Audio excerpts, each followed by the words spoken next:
KOFO.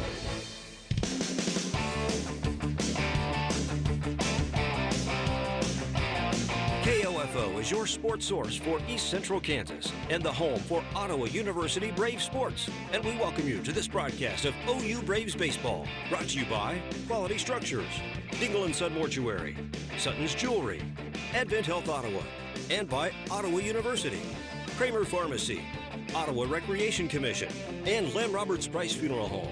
OU Braves Baseball on KOFO is also brought to you by Kansas State Bank, Adamson Brothers Heating and Cooling, CarStar, the Ottawa Herald, and Arvest Bank. Now let's go to the field for OU Braves Baseball. Here's KOFO's Casey Weeder. Hello, everyone, and welcome back to the Great Bend Sports Complex in Great Bend, Kansas, for the KCAC Tournament Championship Series between your Ottawa University Braves and the number 24 ranked McPherson College Bulldogs. Braves at 34-18. They are the 5 seed, but they sit at 3-0 in the conference tournament as McPherson comes in at 2-1 in the tournament. They had to work through the losers bracket. We're going to take our first break for the national anthem. You're listening to Ottawa University Braves Baseball on 1220 and 103.7 FM KOFO. Ottawa University has positioned itself as a distinctive and rapidly expanding institution, known for its innovative educational models, exceptional value, and special ability to prepare diverse student populations for lifetimes of enlightened faith, exemplary service, inspired leadership, and personal significance. With numerous undergraduate and graduate degrees in business, education, arts and sciences, athletics, and more, you'll gain the specific expertise you need for a lifetime of significance and prosperity. Find out more by visiting ottawa.edu/OUKS. When was the last time you gave someone you care about a gift? Just because. It's not their birthday, not a holiday when they would expect it. It's just another day. And they're getting a new set of earrings, a new bracelet, a new ring, recreated from a family heirloom. Just because. It doesn't have to be a special occasion for you to visit Sutton's Jewelry in downtown Ottawa. Their friendly and knowledgeable staff can help you pick out the right gift from their vast selection anytime, even when it's just because. You've got it made at Sutton's Jewelry, 213 South Main. Hi, everybody. This is Denny Matthews, the voice of the Royals. Don't miss a game, home or away, this year. Keep it locked onto your source for information and entertainment. And Royals baseball in East Central Kansas, 1220 and 103.7 FM KOFO.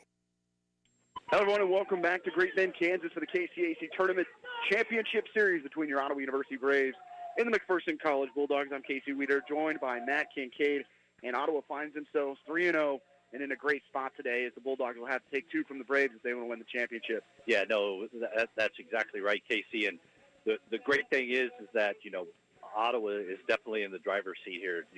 McPherson's had to use pitching and play a lot of close games and a lot of high-pressure games in order to be able to get back here, while the Braves have been able to, get by and take the most direct route to the championship. Ottawa in their first championship game since 1994. Ottawa did end up winning that championship that year. Ottawa coming off a win over number 6 Oklahoma Wesleyan last night, 6-3 in the semifinals.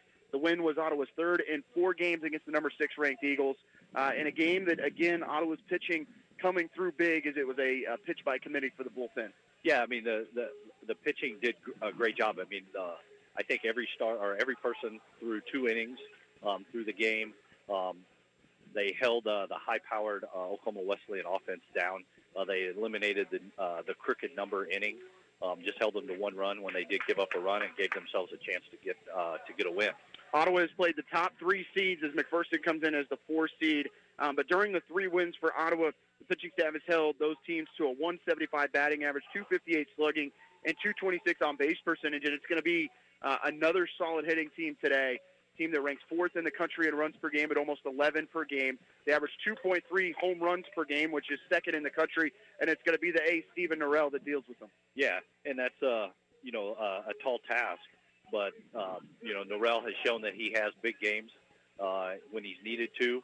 The hard thrower threw, Wednesday in the first game for Ottawa, and I'm sure that he would like to have another day of rest or so, but he's going to go out and bulldog it on the mound and give Ottawa all he has. We're going to take a break. When we come back, first pitch, Braves and Bulldogs for the KCAC title You're listening to Ottawa Braves Baseball on 1220 and 103.7 FM KOFO. Sports, information, and entertainment in East Central Kansas. KOFO K279CS Ottawa, where keeping you informed comes first. Being helpful is what Arvest Bank is all about. And part of being helpful is listening to our customers. Which is why Arvest Go, our mobile app, was recently certified by J.D. Power for providing an outstanding mobile banking experience. You can easily pay friends, securely lock and unlock your cards, deposit checks, pay bills, and more.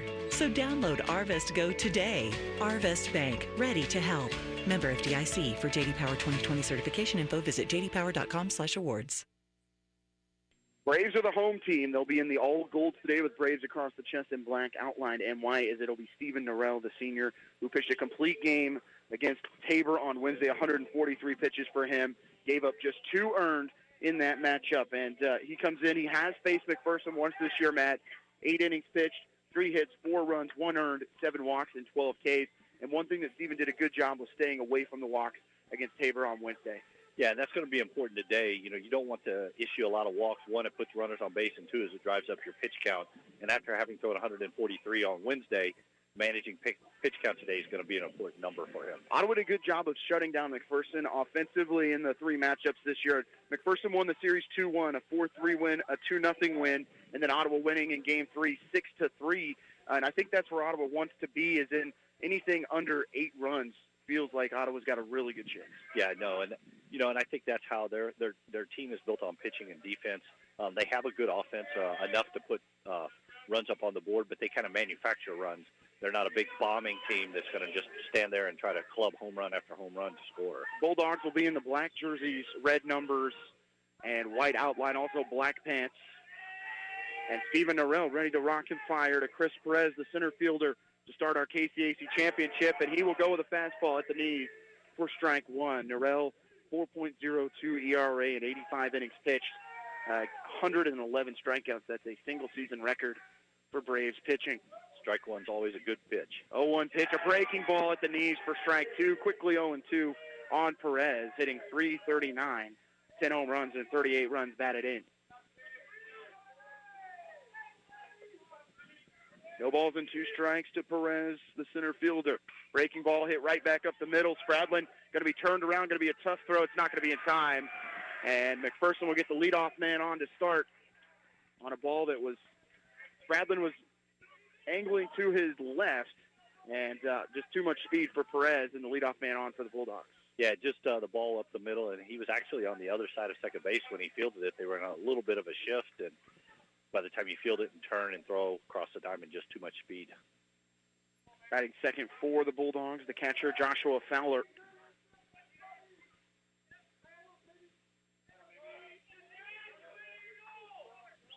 Runner at first for McPherson, no outs, top of the first inning. They're going to throw back, and he's going to pick him off. He is. As Stephen Norrell guns down Perez at first for the first out of the inning. Nice move there by Norrell. Good way to send a message. If you're going to try to run, you're going to have to deal with us looking at you at first base. First out in Game 1 of the KCAC Championship Series.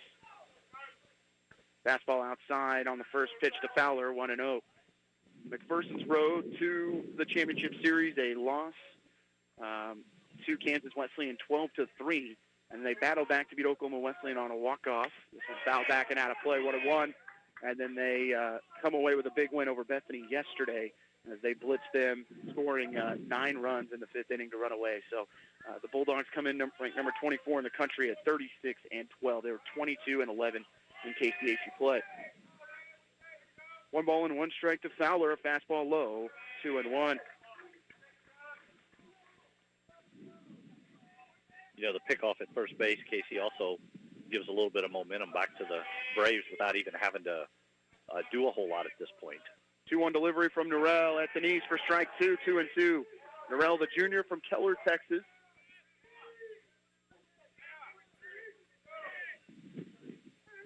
Two balls and 2 strikes to Fowler. As this is, Zachstad says this is his first plate appearance of the season. And he's going to take fastball inside. We go full. Interesting. potentially put in the wrong person into the deck, but you never know. Right. Ballard could have come back from an injury, so. And possibly, you never know, they might have re-cleared it for the tournament. Based off numbers, that is the incorrect person. And Norrell going to strike out whoever it is back there. That is actually going to be the catcher, Trevor Johnston. They input the incorrect person, the 5'8" senior from San Diego, California. Goes down looking for Norrell's first strikeout in the top of the first inning. And we don't need numbers and positions. It's a new game this year. Just have to remember that going forward. That is Johnson. Batting third for the Bulldogs is the right fielder, Giovanni Ramirez. Open stance from the right side. Breaking ball from Norrell. Missing 1-0. Norrell in his 143 pitches on Wednesday went the distance against the numbers 2 seed Tabor in a 4-2 OU victory. 1-0 pitch. Fastball at the knees for a strike, 1-1. You know, and I'm sure the approach from McPherson is, hey, with this kid threw a lot of pitches, let's try to grind him out, make him throw a lot to us, hope he's a little bit wild, and then try to get to the bottom of the bullpen. 1-1 pitch from Norrell at the knees, just below 2-1.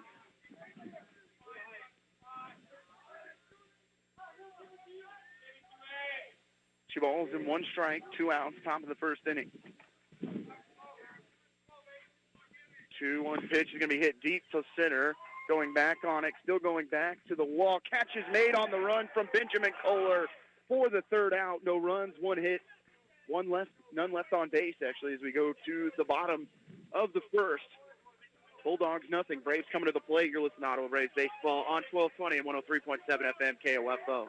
132 conference championships, 146 NAIA scholar teams, 43 NAIA national tournament appearances, and 237 All-Americans. Ottawa University has a long and rich tradition of Braves athletes that continue to compete at the highest level of competition, utilizing state-of-the-art facilities, accomplished coaches, and a spirit that only comes from wearing the black and gold. Push yourself to limits you never imagined as a student athlete at Ottawa University. Visit ottawa.edu/OUKS. Braves come to the plate as they are going to face off against number 17. That is Charles Munns, the 5'11" senior from Roseville, California. And looking at his stats on the year, Matt, as we kind of pull that up here, Munns coming in at a 7.76 ERA, 1-1 on the year, 12th appearance, 8th game started, similar to what we saw from Nova last night from Oklahoma Wesleyan. Yeah, I think you're right. At this point in the tournament, with this will be their 4th game in basically 3 days, 4 days. Staffs begin to have to dig a little bit deeper. Probably has been a spot starter for midweek games, maybe stretched out a little bit on the back end of a long weekend where you used a lot of pitching. The approach the Braves can take here is, be aggressive, but yet go after him, put some more pressure like they did on Nova last night. Pitchers that haven't been on the mound regularly don't deal well with people on base, stealing bases, and having to control the running game. Same lineup for OU as they've had the entire tournament. Leading off will be Zach Spradlin, the second baseman. Batting second, the left fielder, Jeremiah Ariano. Batting third, the first baseman, Rylan Kratzenberg. Batting fourth, the designated hitter, Holland Bone. Batting fifth, the catcher, Elliot Antonetti. Batting sixth, the third baseman, Kyle Bannister. Batting seventh, the right fielder, Gabe Eckstein. Batting eighth, the shortstop, Matt Aguilar. And batting ninth, the center fielder, Benjamin Kohler. And we've seen Ottawa 1 through 9 has had an impact throughout this entire tournament. No, and that's right. I mean, they haven't had to rely on just one person for every game to be the offense. It's come from multiple spots in the lineup, which makes the team even more dangerous. Leading it off for OU, Zach Spradlin, hitting .315, a home run, and 20 RBI. The Braves will hit here in the bottom of the first inning, no score. First pitch to Spradlin inside, 1-0.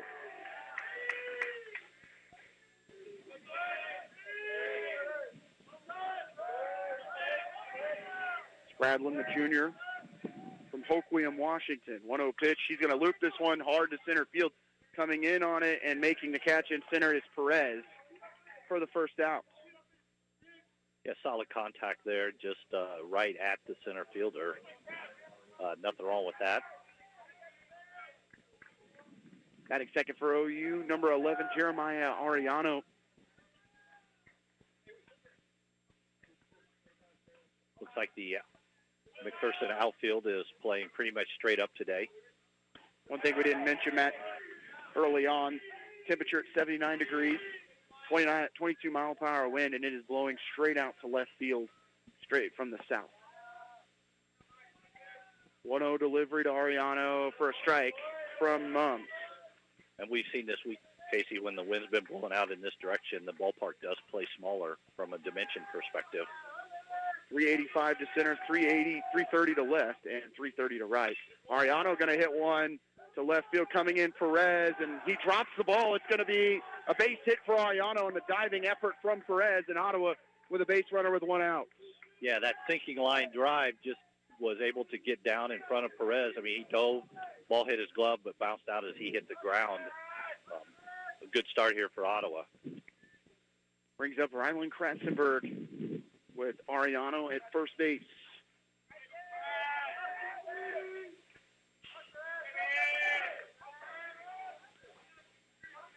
Ariano with the single. Perez tried to take one away on the dive in center field, but that one just sinking too quickly. First pitch to Ryland, swinging strike, 0-1. Nothing left to the imagination on that swing. Kratzenberg, a 6'3" senior from Federal Way, Washington.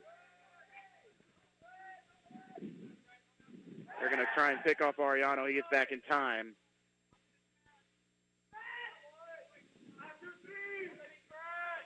Kratzenberg hitting .414.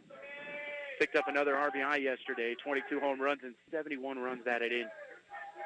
Ariano with a good lead at first.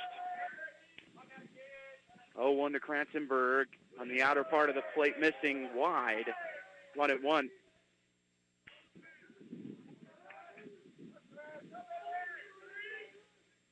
Yeah, we've seen all week they've tried to attack Kratzenberg with off-speed pitches away and then challenge him up with the fastball.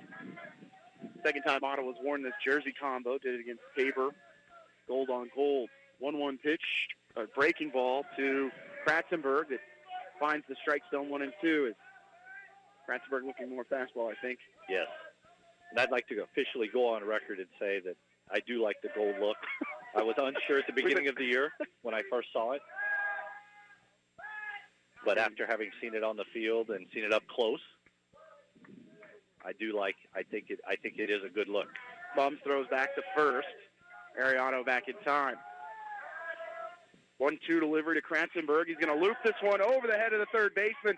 Ariano going to have a big turn at second, but he'll stay there. And back-to-back singles for OU in the first inning. Yeah, nice piece of hitting there by Kratzenberg. He was a little bit fooled, I think, and out in front on a breaking ball, but was able to get the bat head through the zone and get enough of it, of the barrel on the ball to get it over the third baseman's head for a single in the left field.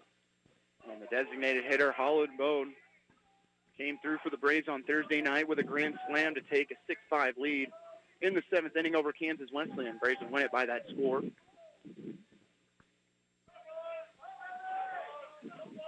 Bone 0 for 4 yesterday.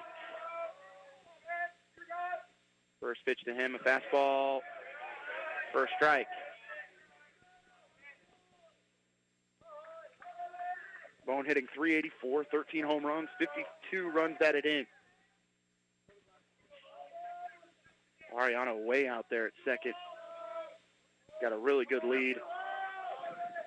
0-1 delivery, a fastball at the knees again for a strike. Quickly 0-2 on Holland Bone, the junior from Pike Road, Alabama. Runners at first and second for OU, 1 out in the bottom of the first inning, no score. 0-2 to Bone. He's going to hit this one deep to center, back to the wall. That ball is gone. And Holland Bone with his second home run of the tournament, and Ottawa goes up 3-0 in the bottom of the first. And off the bat, Matt, didn't sound like it was going to carry, but that thing took off. Yeah, I mean, the launch angle was not, you would thought it was just going to be a fly ball to center field, but got up in the jet stream and was just gone. As Holland Bone hits home run number 14, and the Braves go up 3-0.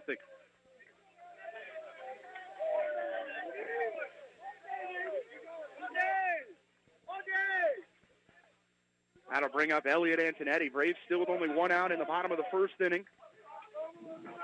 Leading 3-0 on the 3-run shot from Holland Bone. Breaking ball to Antonetti. Foul tip. Into the glove of the catcher.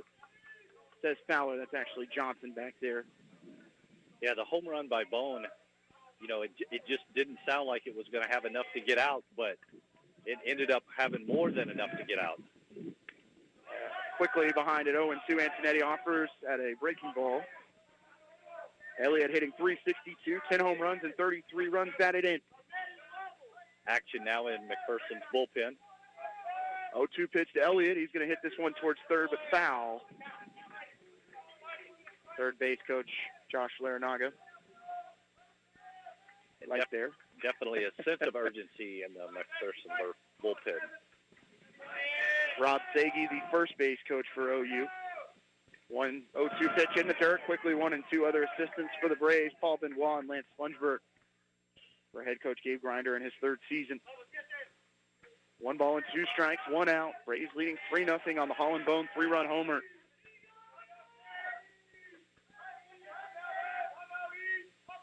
One-two to Antonetti. Fastball, strikeout looking.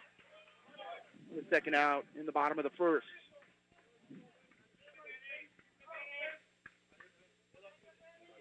Kyle Bannister to hit with 2 outs in the bottom of the first. I think Ottawa here would obviously like to add more runs, but continue to keep more pressure. I'll continue to make contact. Yes. Mom's coming into today, 37 strikeouts in 29 innings. So a strikeout pitcher that doesn't get contact put on him very often. Right. 1-0 delivery from Mums and big hack from Bannister, fouled back to the backstop. Yeah, that one was fouled straight back. He had it timed up perfect, just a little under it.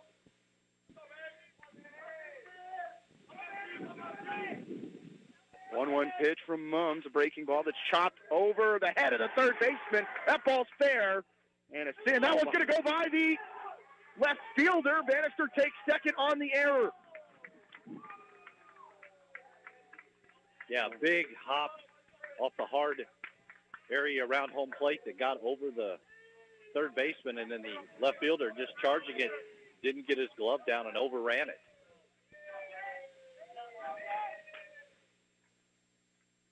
Should be being scored as a single and an error on the left fielder. Went right under the glove of Bond. We saw him in warm-ups have a couple that went under his glove. Yes. It'll be Eckstein taking fastball low, 1-0. Gabe hitting .192, 2 home runs, 7 RBIs. His 2 RBIs against Tabor is what tied it up in the 7th inning on Wednesday. Bannister at second after the single and taking extra base on the error. Eckstein's going to hit this one to left. Bond going back. That's over his head, and that's going to bring Bannister home. Eckstein turning for second. He will get a stand-up double, and Ottawa scored 4 in the first. Yeah, that ball was jumped off the bat. The left fielder kind of froze because it was right at him. It looked like it had a bead, and then he realized, oh, no, it's over my head and off the wall. 4-0 OU. Bottom of the first inning on the double from Eckstein. His 8th run batted in on the season. As Ottawa's put up 4 in the first. And Matt Aguilar to the plate for the Braves. 8th hitter for OU in the inning. Mums at the knees for a strike to Aguilar. Braves are looking to add more here as well.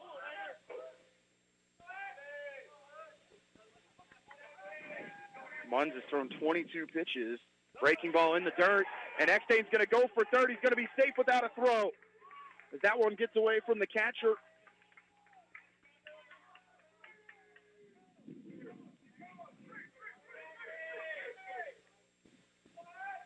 One ball and 1 strike to Aguilar, hitting 242. 6 homers and 34 runs batted in. He's going to hit this one to right center, chasing the right fielder. That ball to the wall. That's going to score the run from third. Aguilar to second. He's going to take a big turn at second. He's going to stay there. That ball's going to be thrown over the head of the second baseman, but luckily the catcher backing up, and Aguilar with an RBI double. It's 5-0 OU. Again, that ball was just hammered into the right center field gap. Split the outfielders all the way to the wall. And I think this will be it for Munns. It is. Braves have scored 5 in the bottom of the first inning, and we've got a pitching change from McPherson. You listen to Ottawa Braves baseball on 1220 and 103.7 FM KOFO. No one likes to hurt, so if you do, contact the licensed physical therapist at Advent Health Ottawa. Their physical therapy plans can help you feel good again, in body, mind, and spirit. Visit AdventHealthOttawa.com or call 785-229-8343. At Advent Health Ottawa, nothing is more important than you. This is Walt Dengel of Dengel & Son Mortuary. We provide excellent service because we are meticulous in taking care of details. Our staff knows how important it is to the families. Dengel & Son sets the standard for funeral service. Welcome back as Ottawa has blown open the KCAC tournament championship in the first inning, up 5-0. Matt, and we've been waiting for the bats to wake up. They've had some timely hitting, but it's been later in the game. And right now, Ottawa getting the 3-run homer from Bone, the RBI single from Eckstein, and the double from Aguilar has chased Munns from the game, as we will see Alex Escobar to the mound for the Bulldogs. Right, the Braves were definitely barreling up everything that Munns had to throw over the plate, and when he did throw it over the plate, they didn't miss. They were hammering the balls into the corners, splitting the outfielders, and then, of course, the big 3-run home run by Bone was a huge blow. And, you know, if you're McPherson at this point, you're having to think, hey, we're down 5-0 already. We're facing Ottawa's ace. This is going to be an uphill battle. Escobar, the ace of this McPherson staff, 4.65 ERA, 8-3 on the year. This will be his 13th start on the season, as it'll also be his 12th start, 11th appearance. 69 innings pitched to lead this team, and gives up a batting average of .289. Benjamin Kohler looking to keep Ottawa's inning going as they lead at 5-0. In the bottom of the first. Still a lot of game to be played, but first time Ottawa's put a crooked number since Wednesday. Yes, and it comes early in a game, and you want to go for that knockout blow if you can early. Braves will send their 9th batter to the plate in the form of Benjamin Kohler. Came through for the Braves last night. The big 2 RBI single to give Ottawa the lead 4-3. Ottawa would add 2 more insurance runs on number 6 Oklahoma Wesleyan. Win at 6-3. Kohler hitting .269, a home run, 21 runs batted in. Aguilar standing at second after the 2-out RBI double. 1-0 pitch is high, quickly 2-0. Escobar has 53 strikeouts and 69 2/3 innings pitched. And that 4.65 ERA. Looks like he last pitched against Kansas Wesleyan on Wednesday. Which would have been the game they gave up 12 runs. 2-0 from Escobar. Low, ball 3, and the ball's going to go by the catcher. Taking third will be Aguilar. Big turn at third is acres of space behind home plate here at the Great Bend Sports Complex. And it's 3-0. Looks like Escobar only threw 4 innings in that game. Casey on Wednesday. The 5'10 junior from Ceres, California.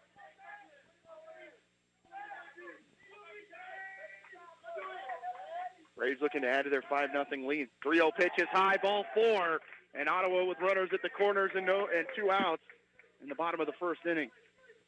And sometimes it's tough for a pitcher that's used to being a starter that doesn't have the time to go through his normal routine and warm-up and pregame rituals to have to come out of the pen quickly right into the fire. So it takes him a little bit of time to get loose, and it's a great time to tack on some more runs. Back to the top of the lineup with Zach Spradlin.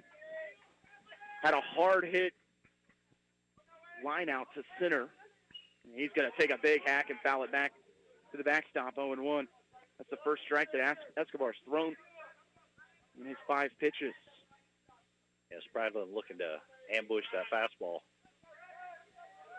Runners at the corners for OU. No balls and 1 strike. Breaking ball. That's going to be shot to right field, tailing down, and it's going to be caught out in right field. It is a diving play from Ramirez. ends Ottawa's inning, but they score 5. We go to the second. 5 runs on 6 hits for the Braves. They're up 5-0. You're listening to Braves Baseball on 1220, 103.7 FM KOFO. Ottawa University has positioned itself as a distinctive and rapidly expanding institution, known for its innovative educational models, exceptional value, and special ability to prepare diverse student populations for lifetimes of enlightened faith, exemplary service, inspired leadership, and personal significance. With numerous undergraduate and graduate degrees in business, education, arts and sciences, athletics, and more, you'll gain the specific expertise you need for a lifetime of significance and prosperity. Find out more by visiting ottawa.edu/OUKS.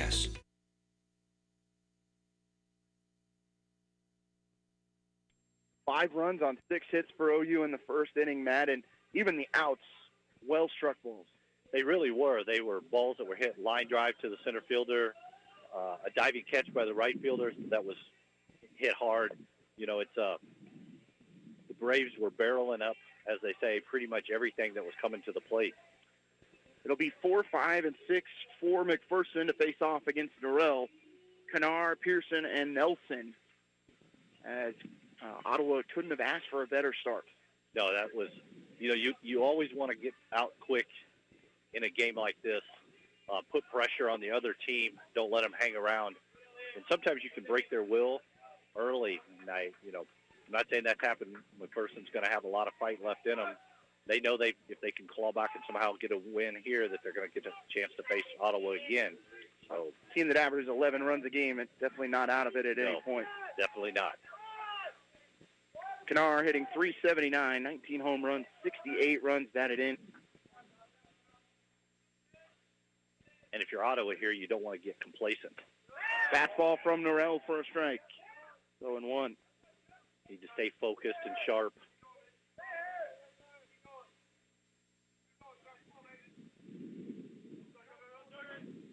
One delivery from Norrell, going to be looped to center field. It's going to go over the head of Aguilar and drop down for a base hit. Second inning in a row that McPherson has gotten a leadoff single.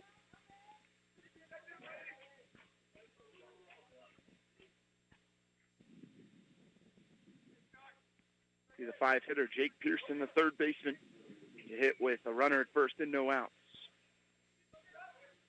Yeah, just kind of a looping single over the shortstop there.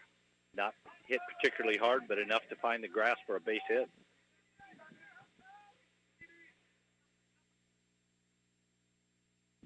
Fastball at the knees for a strike from Norrell to Pearson.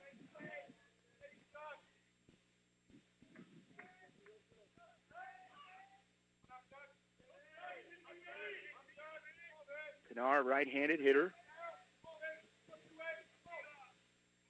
0-1 delivery from Norrell. It's going to be hit softly to third. Bannister up with it and plenty of time and off the bag and safe at first. As that throw from Bannister took Kratzenberg off the bag at first base, and the runner safe in time on the head first slide. Yeah, just kind of didn't get his shoulders squared, and the ball kind of sailed on him. And a tough play for Kratzenberg, having to come down the line to get the ball as the runners charging at him. Runners at first and second, and no outs for McPherson. Braves leading 5-0. And the first baseman, Noah Nelson, into the box from the left side for the Bulldogs.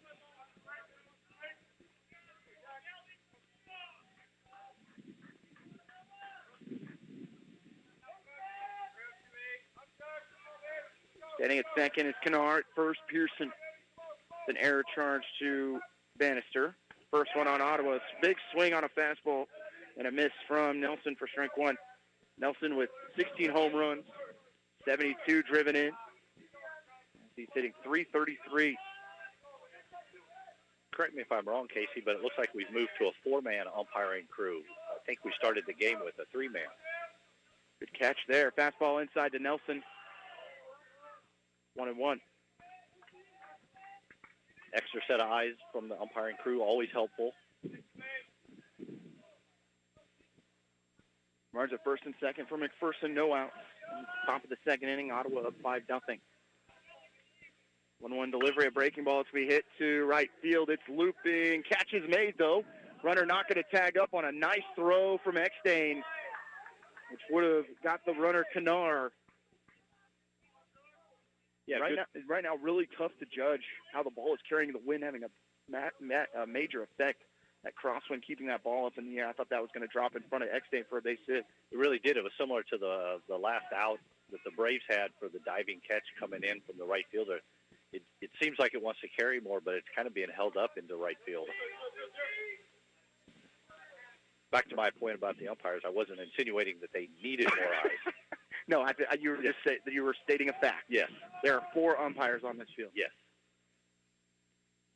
Fastball from Norrell, misses low, 1-0.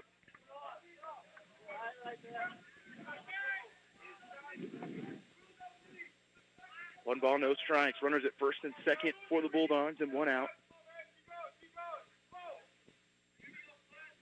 1-0 from Norrell. Fastball misses outside, 2-0.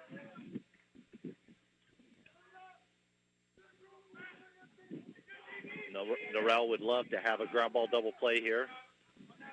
Pitcher's best friend. Pinar stands at second. Pearson at first for McPherson. 2-0 delivery. Outside, 3-0.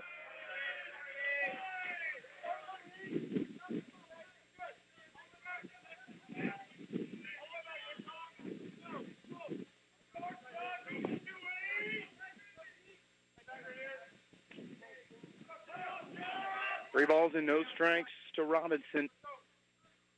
Morales delivery at the knees for strike 1. As Robinson thought that one was inside.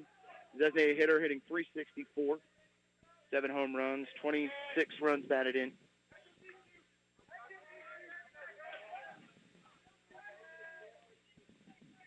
Three one from Norrell. Breaking ball in the dirt that Robinson can't lay off of. It's 3-2. Really good pitch there from Norrell. The ball kind of just disappeared on Robinson when he was swinging on it, well over the top of it. 3 balls, 2 strikes, 1 out. Runners at first and second for McPherson. 3-2 from Norrell. A fastball just fouled at the plate. It'll remain 3-2.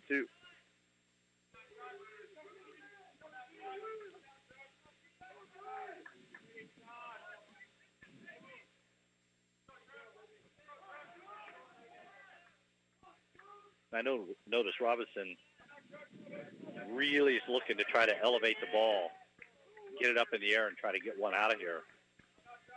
Trying to get 3 runs back with 1 pitch.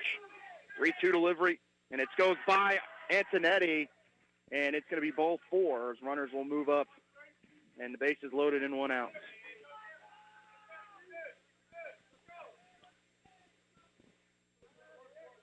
Brings up the 8-hitter, the left fielder, Malik Bond.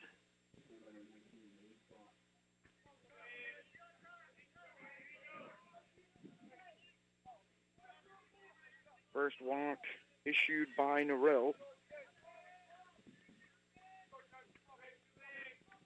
Bases loaded and one out for the Bulldogs. In the top of the second. Braves up 5-0, but McPherson threatening. First pitch to Bond at the knees for a strike. It's 0-1. Bond, 10 home runs, 35 runs batted in. Average at .275.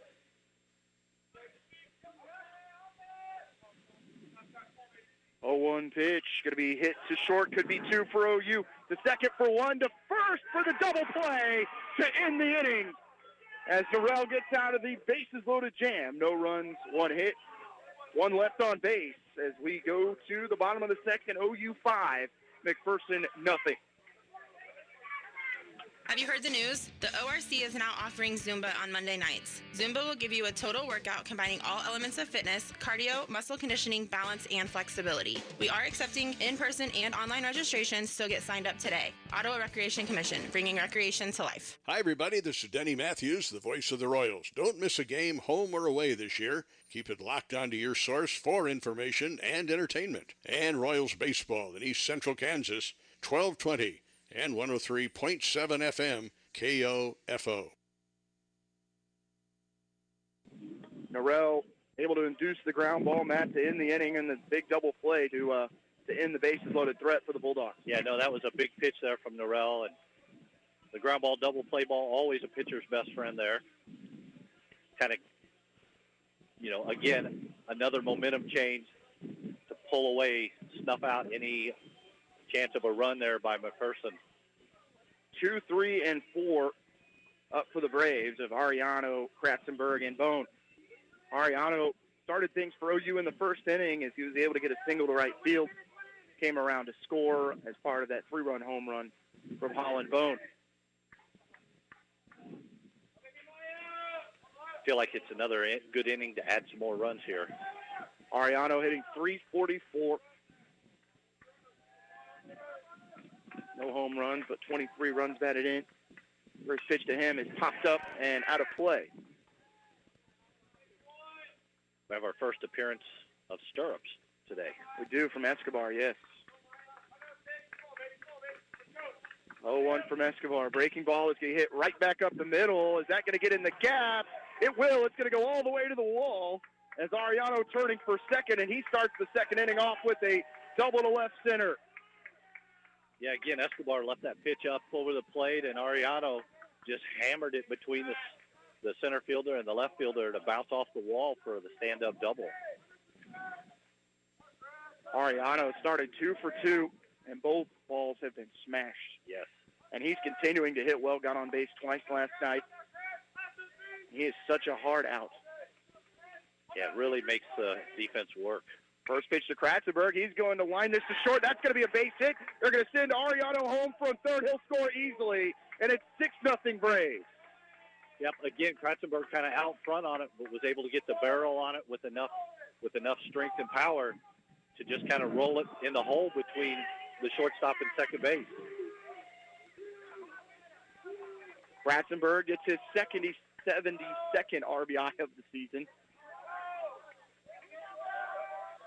Holland Bone back to the plate after the 3-run home run. Escobar going to step off. Time was called. Kratzenberg at first. No outs at the bottom of the second inning. 6-0 Braves. Kratzenberg going to pop this one up, and it's going to get out of play. No balls and 1 strike.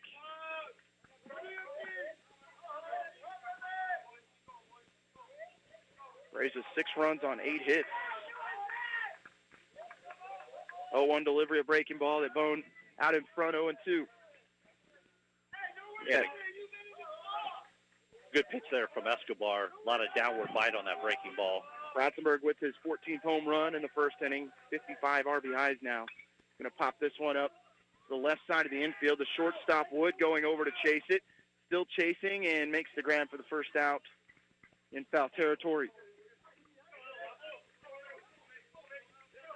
And even on that ball, the wind just kept pushing it away from the infield as it's blowing directly out to left field.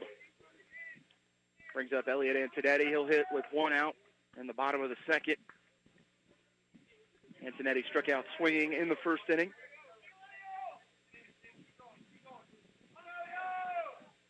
First pitch to him, a breaking ball for a strike.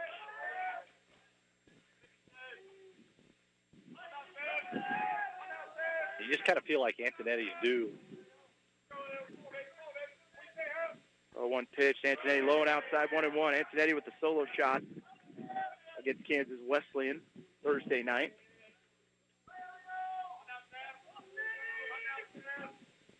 That went straight over the 385 sign in center field. 1 ball, 1 strike. Runner at first, and Escobar going to step off the rubber. I believe he's been hit, twice? Yes. Yeah. Since that home run. First, that fastball outside touches the corner, though. 1-2. Cincinnati frustrated. That one might have been more outside than he would have liked.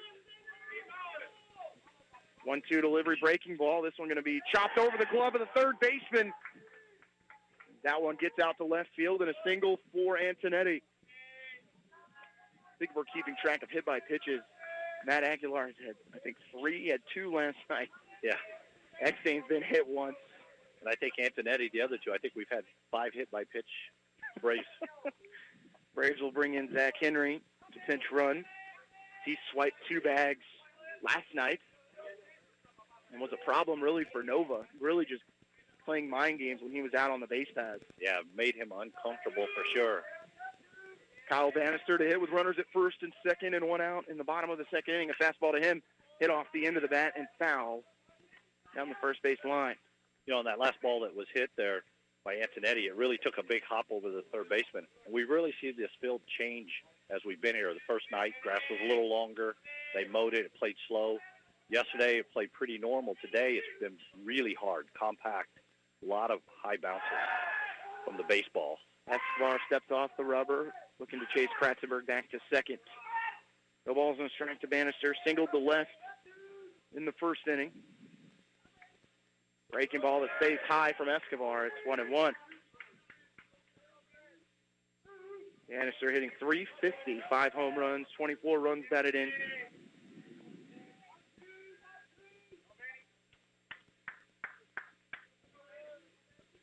One pitch, going to be chopped to second. Is that going to have eyes? It does. They're going to send Kratzenberg home. Play at the plate, the throw, not in time. And taking second will be Bannister. And it's 7-0 Braves. A good throw from center field by Perez.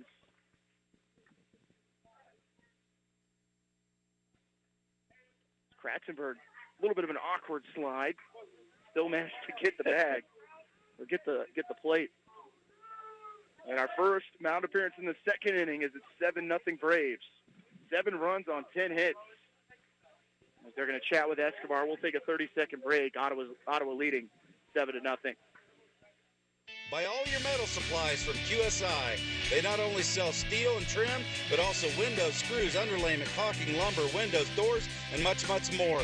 Visit us in Richmond or give us a call at 785-835-6100. Hi, everybody. This is Denny Matthews, the voice of the Royals. Don't miss a game, home or away this year. Keep it locked onto your source for information and entertainment. And Royals baseball in East Central Kansas, 1220 and 103.7 FM, KOFO. McPherson with a couple pitchers warming up in the bullpen, having a long chat right now with Escobar as he's given up some ground balls that have just taken some really bad hops on this McPherson defense. Yeah, and again, I think, that's a byproduct. The infield's playing hard today and fast. We haven't had any rain. The infield hasn't really been watered a lot that we've seen. So the heat and the wind and the sun is really making it play fast today. 7-0 Braves. They have 7 runs on 10 hits. As Escobar going to work out of the windup against Gabe Eckstein, who doubled to left in the first inning, picked up another RBI. First pitch to Eckstein. He's going to hit this one to center field. That's a base hit, and that run will score from third. And another RBI for Gabe Eckstein, who is finding his swinging stroke in this KCAC tournament as he drives in his 4th RBI. Yeah, good piece of hitting there. Just took it right back up the middle for a base hit.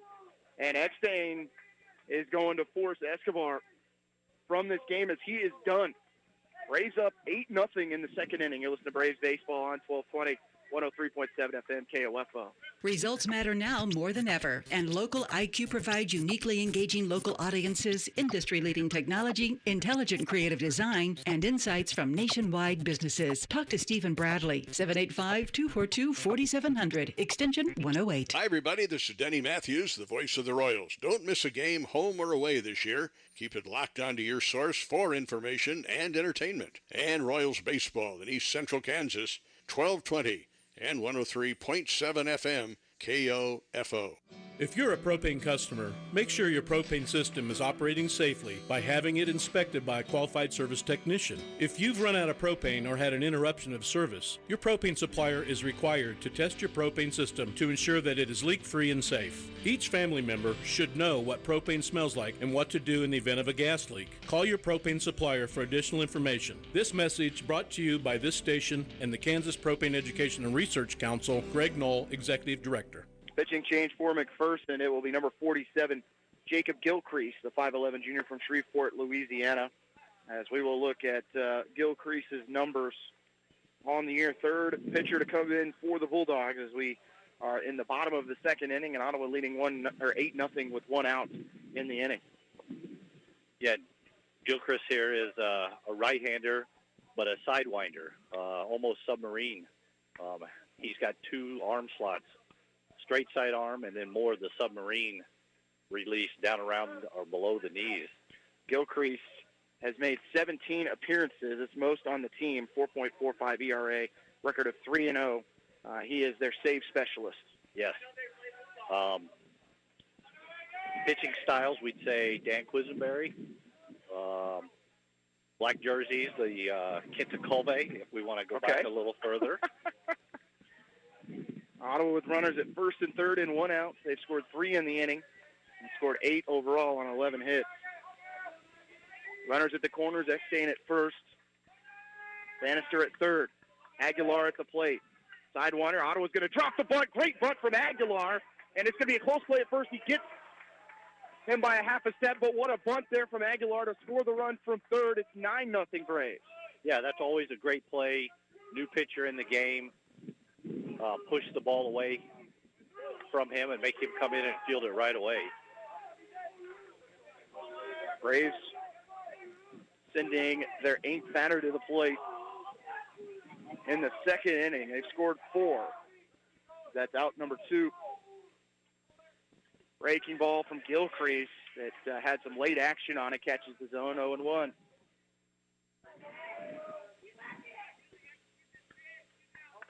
That was Aguilar's second RBI on that on the bunt. 0-1 delivery at the knees for strike 2. No balls and 2 strikes. 2 outs. Bottom of the second, Braves have scored 4. Go along with the 5 from the first inning. 0-2 to Kohler, breaking ball. He's going to pop this one up in the infield. And making the grab will be the shortstop, Wood, for the third out. Braves lead at 9-0. We go to the third inning here in Great Bend. You listen to Braves baseball on 1220 and 103.7 FM KOFO. Results matter now more than ever, and Local IQ provides uniquely engaging local audiences, industry-leading technology, intelligent creative design, and insights from nationwide businesses. Talk to Stephen Bradley, 785-242-4700, extension 108. Hi, everybody. This is Denny Matthews, the voice of the Royals. Don't miss a game, home or away this year. Keep it locked onto your source for information and entertainment. And Royals baseball in East Central Kansas, 1220. And 103.7 FM KOFO. Braves up 9-0.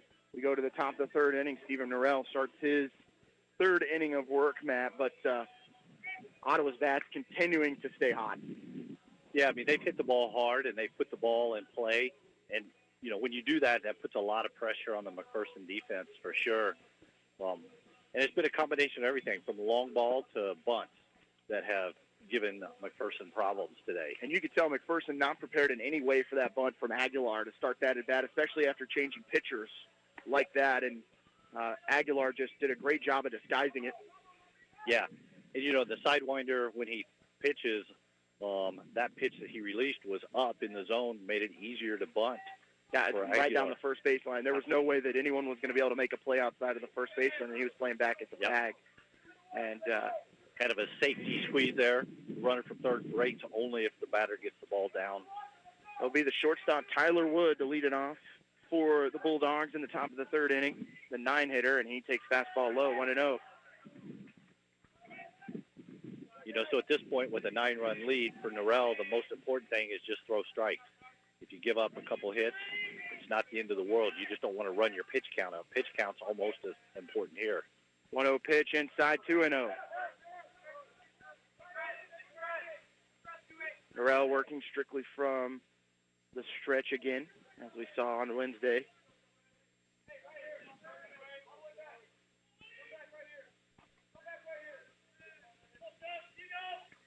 Two-0 delivery to Wood at the knees for strike 1.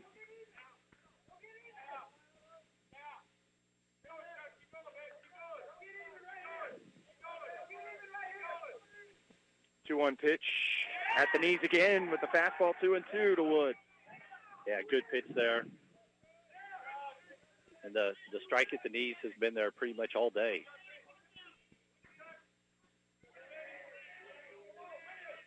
Two-two pitch, hit hard to left field but foul. That one gets out of play as Wood was behind that fastball. Yeah, good pitch there. for sure.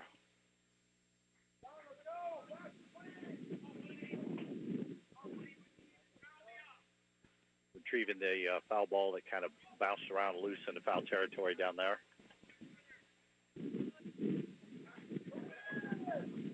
Two balls, two strikes. Wood at the plate for McPherson. Delivery from Norrell, foul tipped by Wood.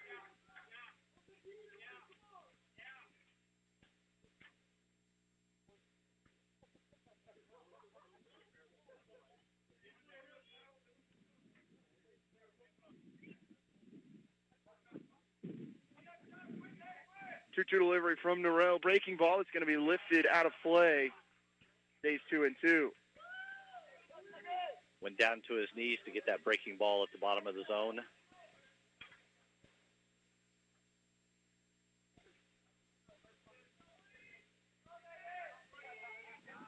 Two balls, two strikes to the nine-hitter Wood. Delivery from Norrell. Again, foul tipped, and that one might have caught Antonetti a little bit. Stay at 2-2. Antonetti has taken a beating this weekend, or this week here. Several balls off the shoulders, foot. And Wood going to call time and step out.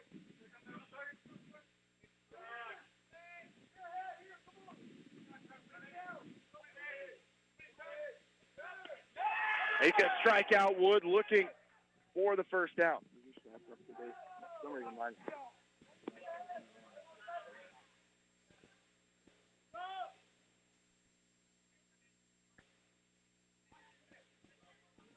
Go back to the top of the McPherson lineup with Chris Perez.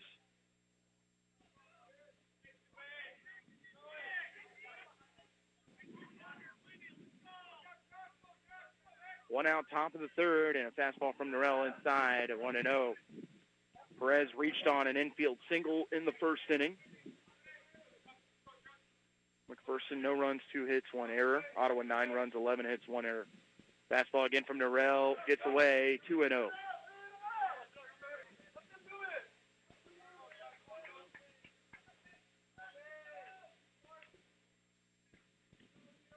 Two balls and no strikes to the leadoff hitter. 2-0 delivery. Strong swing from Perez on an off speed. He's well out in front, 2-1.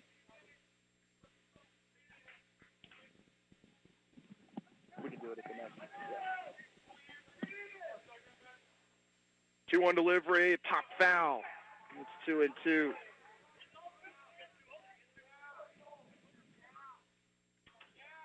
Good battle here. McPherson obviously trying to grind out Norrell here for a few pitches. 2-2 count. 1 out, top of the third. Delivery from Steven, a fastball. It's hit hard over the head of the shortstop, and that'll be a single. Second time that Wood has been on base. Or Perez, has been on base.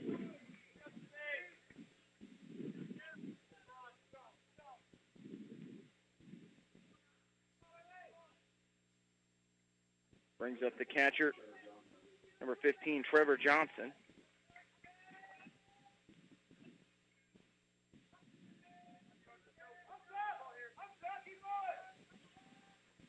Norrell peers over his left shoulder as Perez stands at first. First delivery from Noel, breaking ball. It's going to be chopped towards third, but foul.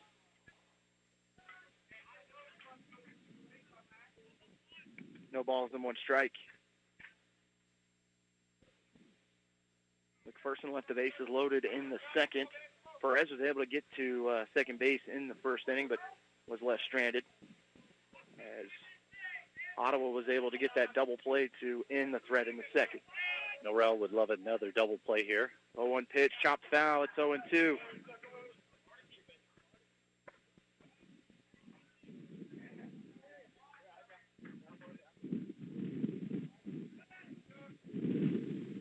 No balls and 2 strikes to Trevor Johnson.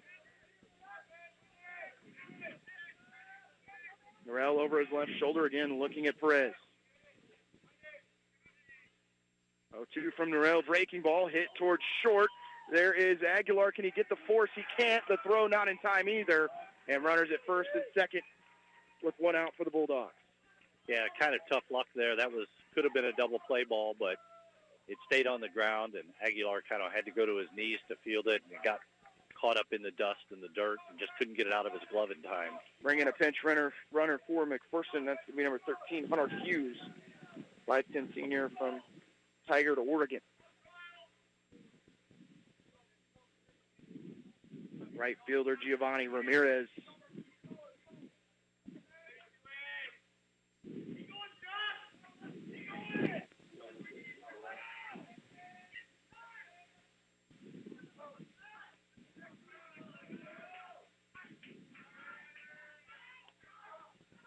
Apologies, it's going to be Kyle Lux at the plate. Fastball outside to Lux. Apologies, we are waiting for the live stats to fix. I think they might be fixing the roster. That's several players for McPherson that are listed on here that are incorrect. So apologies on that. 1-0 from Norrell, fouled away by Lux. The 5'10" senior from Lewis, Delaware. Runners at first and second as McPherson has gotten 2 singles with 1 out.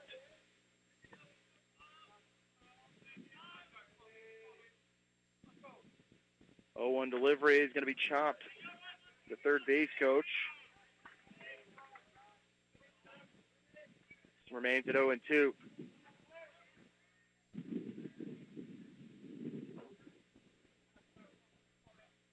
Nine nothing Braves, top of the third inning. Runners at first and second for McPherson and 1 out.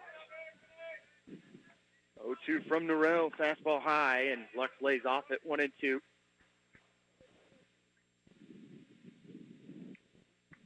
Good pitch there, change the eye level. Don't be surprised here if Norrell works something down in the zone possibly.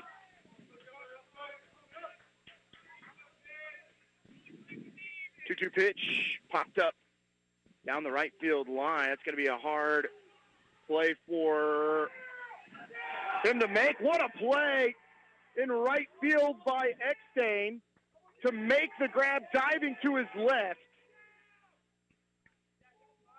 And that's 2 outs in the inning as that ball didn't push as far to the left, I think, as Eckstein thought it would. No, it kind of just went up and kind of died, actually. And what a catch from Eckstein, second out of the inning. They had a really long run. And he is playing in far right center field. And that wind just continued to push it. I think it might have even started in foul territory and worked back in. Going to ask the McPherson coaches. And they're going to have a discussion of whether that was a catch from Eckstein.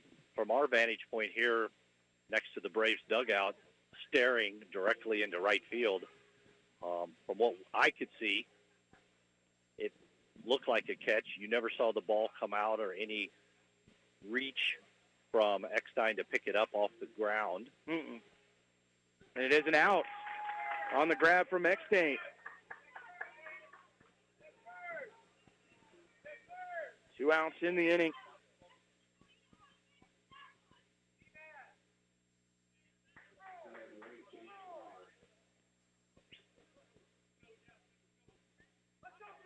That'll bring up James Kennard, the 5'11" junior from Longmont, Colorado, with runners at the corners for the Bulldogs.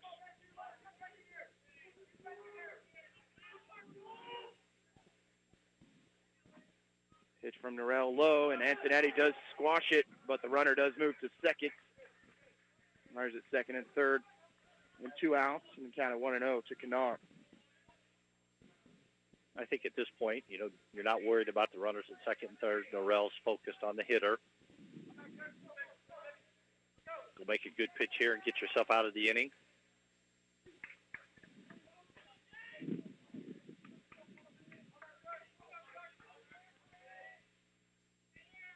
One ball, no strikes. Delivery from Norrell, a fastball, and way out in front is Kennard. It's 1-1. Big swing there, for sure.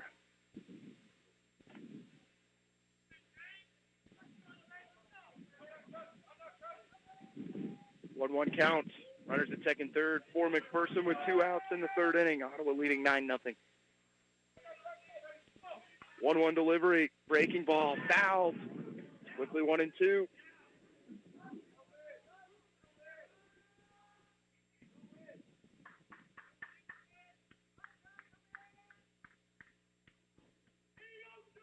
Big pitch right here.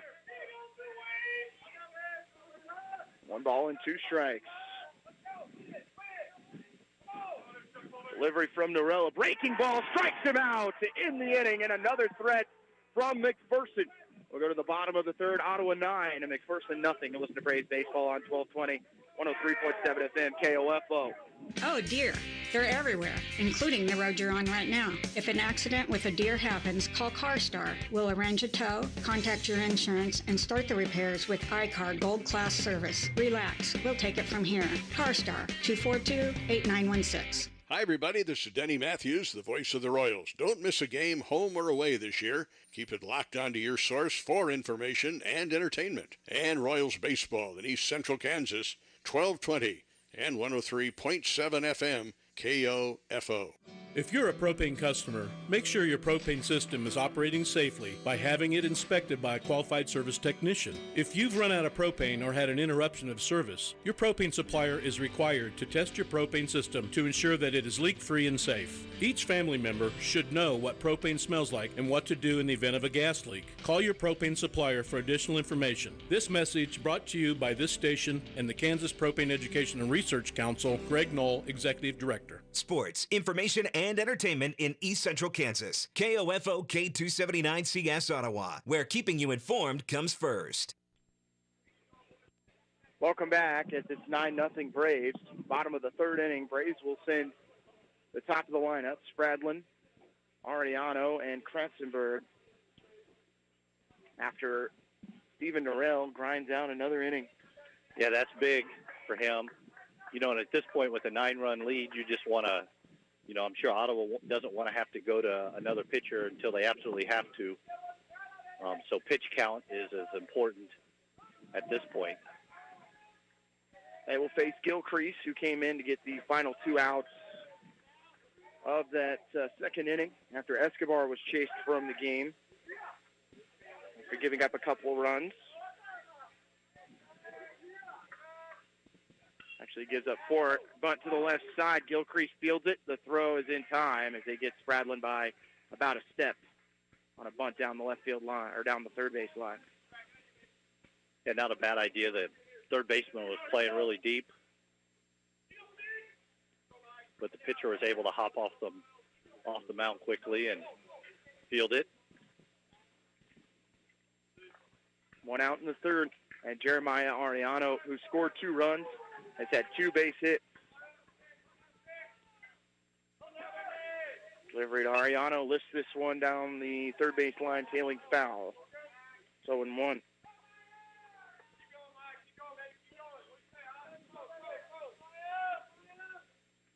Says hasn't been updated since 142. Breaking ball that Ariano going to hit to second, but right at Canar, who ranges to his left and fires for out number 2.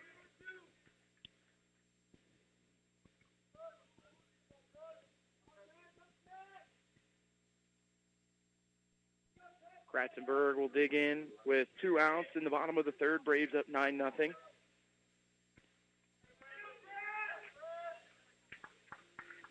Kratzenberg an RBI single in the second. A breaking ball to him, misses inside, 1-0. And not a whole lot of velocity from Gilcrease, just looking at changing arm angle and trying to change the eye level too. Right, just a unique. Kratzenberg's going to pop one up in the infield. Shortstop Wood goes back, makes the grab for the third out. Braves go 3 up, 3 down in the third. We go to the top of the fourth. Ottawa 9, McPherson 0. Listen to Ottawa Braves baseball on 1220 and 103.7 FM KOFO. Learning to work as part of a team is a trait that not only benefits students and athletes now, but can help them as leaders of tomorrow. This is Eric Price, Funeral Director and owner of Lamb Roberts Price Funeral Homes, proud to sponsor this sports broadcast on KOFO. Visit lamb-roberts.com. Hi, everybody. This is Denny Matthews, the voice of the Royals. Don't miss a game, home or away, this year. Keep it locked onto your source for information and entertainment. And Royals baseball in East Central Kansas, 1220 and 103.7 FM, KOFO. Braves go 3 up, 3 down as Gilcrease comes in, retires 3 straight. He's retired 4 overall in a row to help the Bulldogs. It's going to be a quick sip of the water and right back out there for Steven Norrell. Right, yeah, and this is a kind of feels like it could be a big inning for Norrell. If he can get through this, it kind of helps lay out what might happen the rest of the way pitching-wise. Clearly the Braves would love for Norrell to be able to go another inning or 2, if possible.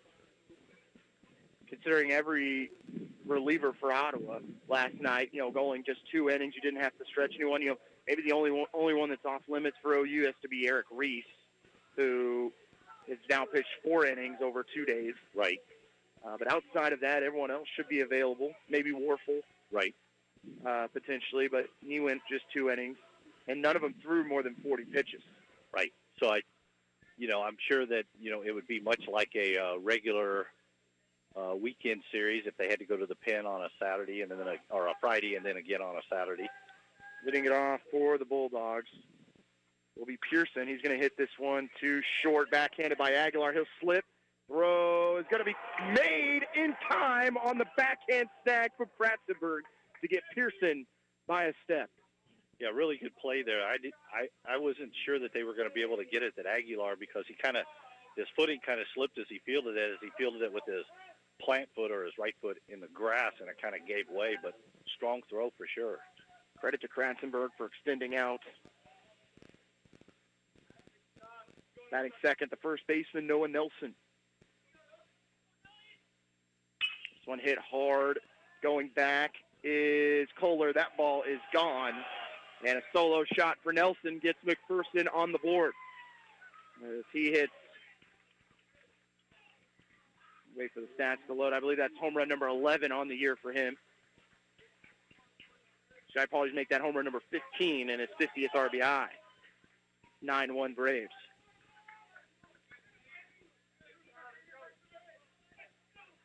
On a pitch that he had to go and get, I thought that was pretty good placement there from Darrell. Yeah. Good piece of hitting right there. Ball got up in the air and just carried out of the ballpark. 1 out in the third. McPherson on the board as it's 9-1 Braves. Breaking ball in the dirt from Norrell. 1-0.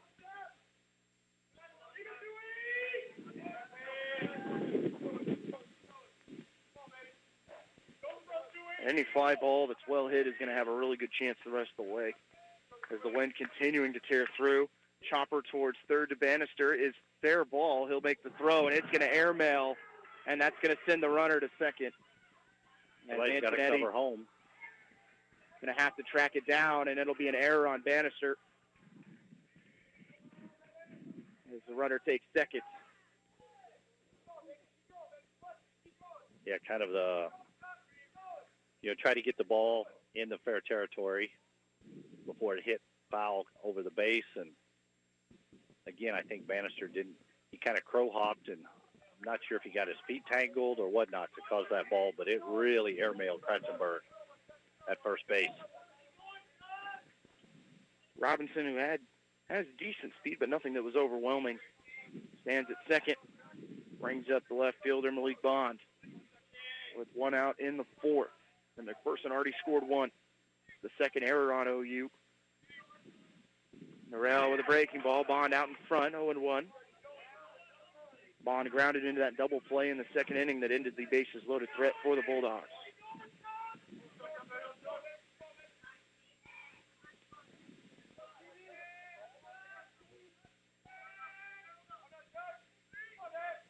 Owen as Norrell will step off and chase Nelson back to second. Robinson, back to second.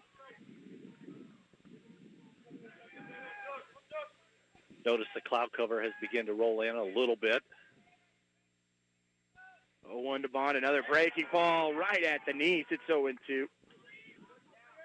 Classify it more as now partly cloudy, mostly cloudy. Norrell with 3 strikeouts to the 1 walk. 0-2 pitch from Sneven, and they look like Bond offered at it. The runner's going to go to third, and they're going to throw it to first to get the second out of the inning. Is now Norrell. Smart play to come back and cover home.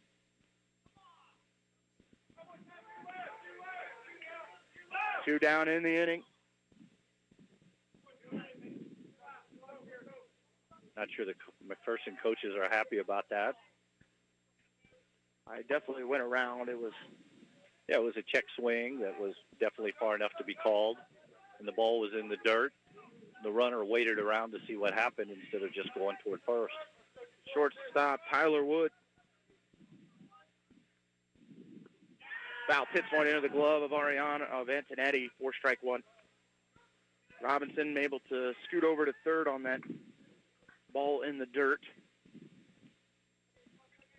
Top of the fourth, Braves 9, Bulldogs 1. The KCAC Tournament Championship game and series from Great Bend. 1-1 pitch outside. It's 2-1.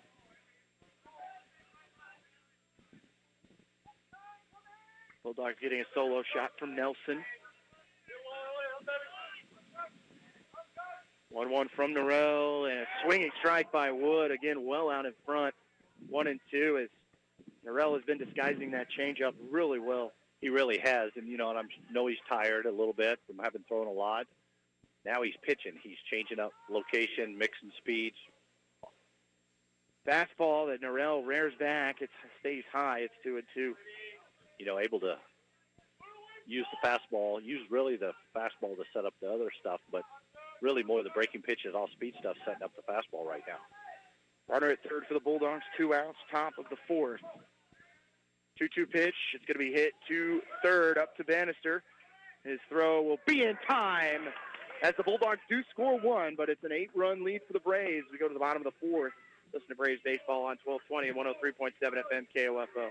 132 conference championships, 146 NAIA scholar teams, 43 NAIA national tournament appearances, and 237 All-Americans. Ottawa University has a long and rich tradition of Braves athletes that continue to compete at the highest level of competition, utilizing state-of-the-art facilities, accomplished coaches, and a spirit that only comes from wearing the black and gold. Push yourself to limits you never imagined as a student athlete at Ottawa University. Visit ottawa.edu/OUKS. Bulldogs do get a solo home run to make it a 9-1 scoreline, bottom of 4 for OU, as the Braves will try to work on figuring out Jacob Gilcrease, who's gone an inning and 2/3, and hasn't struck anyone out, but has induced some ground balls, and Ottawa hasn't been able to barrel them yet.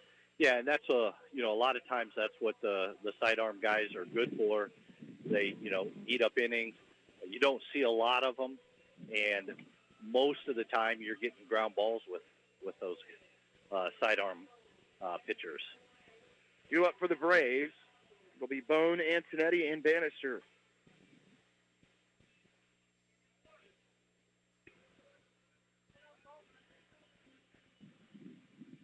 As Bone, who has the 3-run homer in the first inning that got the offense started for the Braves. They ended up adding 2 more in the first and then 4 in the second.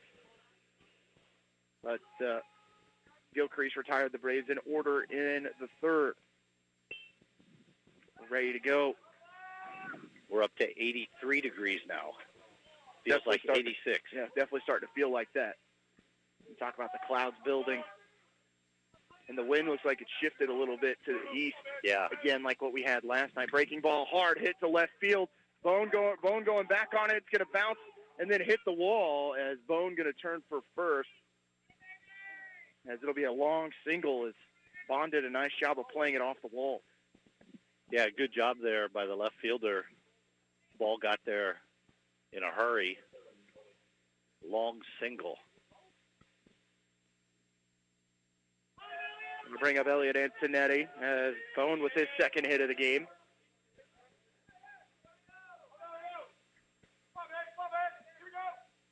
pitch to Antonetti, outside corner with the fastball, strike one.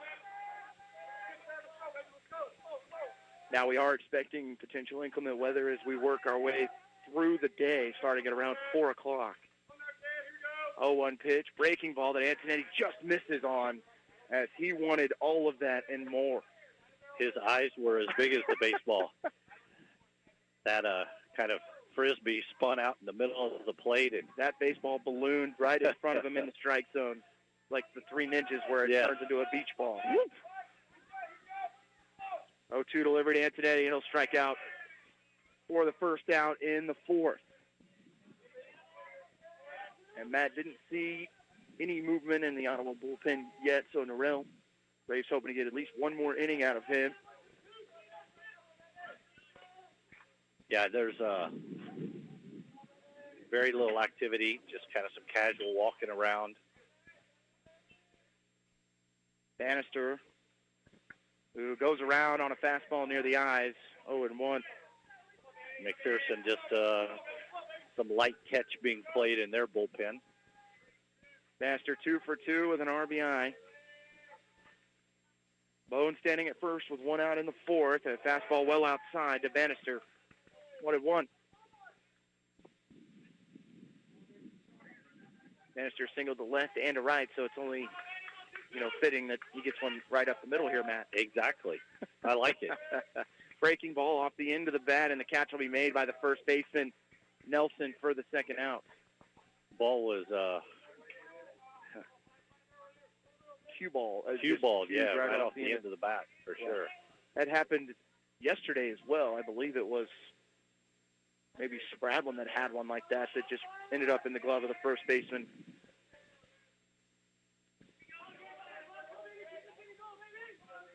Gabe Eckstein looking to get Ottawa going on a two-out. They've had some big two-out hits throughout this week, but he has been red hot over the last few games, and he fouls this one back out of play. Yeah, the Braves hitters have been aggressive here. Here's one for you, Matt. So far out of the 9 runs, 5 of the 9 RBIs coming from 7, 8, and 9. That's good. That's important. And again, it just illustrates the team approach. Breaking ball that Eckstein out in front, 0-2. The only RBIs, I think, are Bones' home run, right? Correct. Yeah, those 3. No balls and 2 strikes to Gabe Eckstein. Runner at first for the Braves, 2 outs. Bottom of the fourth, Braves up 9-1 fastball that Eckstein just gets a piece of to stay alive. As Eckstein, the junior from Lamars, Iowa, is averaging up to 213. Started the week, his average around 160. And continuing to put the ball in play. Lamar is just north of Sioux City. I know you know your Iowa now. I sure. No balls and 2 strikes. Breaking ball lifted to left field. Bond's going to have to come in quickly to make a play, and he will to end the inning. No runs, 1 hit, 1 left on base. We go to the 5th. Ottawa leading 9-1. You're listening to Braves Baseball on 1220, 103.7 FM, KOFO. Are you worried how 2020 has impacted your teen's social development? We are too. Want to know what might help? Participating in the performing arts in high school. It's been hard being a teenager recently. Hard to cope, hard to keep up, hard not to feel like you're missing out. Everything's different and nobody knows what's next. Encouraging your son or daughter to participate in performing arts can really help. Those are high school activities like band, orchestra, choir, theater, speech, and debate. They'll make new friends, develop confidence, and feel the satisfaction of being part of a team. Participation in the performing arts aren't a cure-all, and they certainly won't make the pandemic go away. But they will make the teenagers in your family feel like they're part of something special. This message presented by the NFHS and the Kansas State High School Activities Association. Ottawa University has positioned itself as a distinctive and rapidly expanding institution, known for its innovative educational models, exceptional value, and special ability to prepare diverse student populations for lifetimes of enlightened faith, exemplary service, inspired leadership, and personal significance. With numerous undergraduate and graduate degrees in business, education, arts and sciences, athletics, and more, you'll gain the specific expertise you need for a lifetime of significance and prosperity. Find out more by visiting ottawa.edu/OUKS. If you're a propane customer, make sure your propane system is operating safely by having it inspected by a qualified service technician. If you've run out of propane or had an interruption of service, your propane supplier is required to test your propane system to ensure that it is leak-free and safe. Each family member should know what propane smells like and what to do in the event of a gas leak. Call your propane supplier for additional information. This message brought to you by this station and the Kansas Propane Education and Research Council. Greg Knoll, Executive Director. Welcome back as Norrell starts the fifth inning for the Braves, leading 9-1, and he will face hitters 1, 2, and 3 for the Bulldogs, and Chris Perez, who is 2 for 2 with 2 singles. Norrell ahead in the count, though, at 0-2. Delivery to Perez. He'll strike out, and then he'll be tagged out by Antonetti as Norrell gets strikeout number 5. Starting the fifth inning of work here for Norrell. I think he's had 66 pitches, so pretty efficient overall. Ninth second to catcher Trevor Johnson.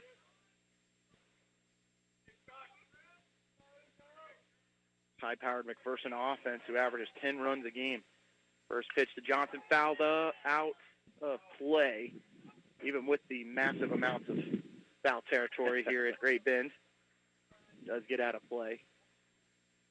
I wouldn't say the foul territory is as big, but similar in nature to the Coliseum in Oakland. What a great piece of architecture that baseball stadium is, Matt. Popped up, and it's going to be a tough play. Going back is Aguilar, still going back. He can't make the play over his shoulder. Smart play, though, to tip it to Ariano to prevent the double. Yeah, that ball just kept carrying, and the outfielders, because the wind is blowing so hard out, are playing extra deep today, but the ball just kept pushing it away from the infielder. Now you're in that mode where do you keep the sunglasses on? Because you're scattered clouds, but they're very light clouds. It's more about glare management. Runner at first for McPherson and 1 out as Johnson got the single. That's the Bulldogs' 6th hit. Ottawa almost picked him off as Norrell spun back. Johnson gets back in time as Norrell already has been able to pick off one Bulldog in the first inning. 1 out in the 5th. Oh, and an 0-1 count to Lux, the right fielder.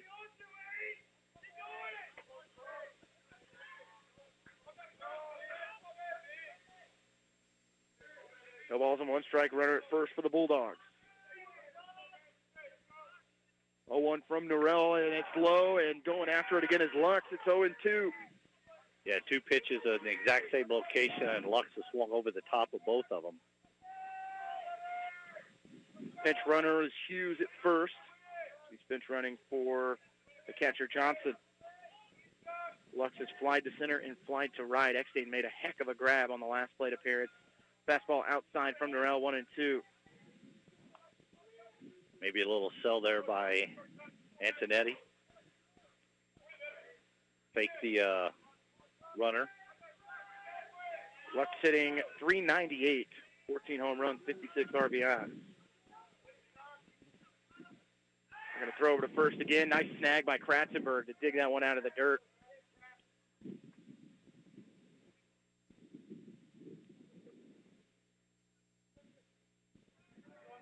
1-2 count, 1 out, top of the 5th. Delivery from Norrell, strikes him out. Second strikeout of the inning for Norrell, 6th of the game.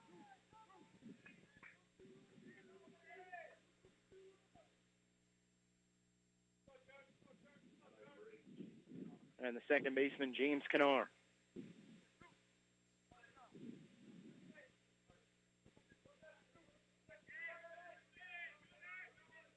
Hughes with a slight lead at first.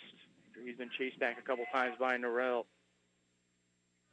Kennard 1 for 2 with a strikeout. Antonetti able to block one in the dirt to keep Hughes from going to second. 1 ball and no strikes. Yeah, good job there. Antonetti still working hard behind the plate.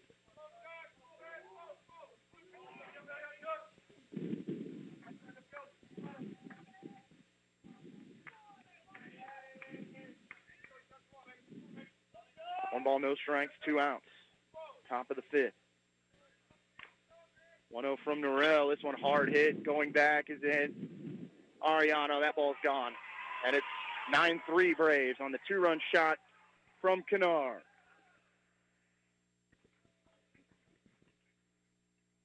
As that one goes to dead center over the head of Ariano, or of Kohler.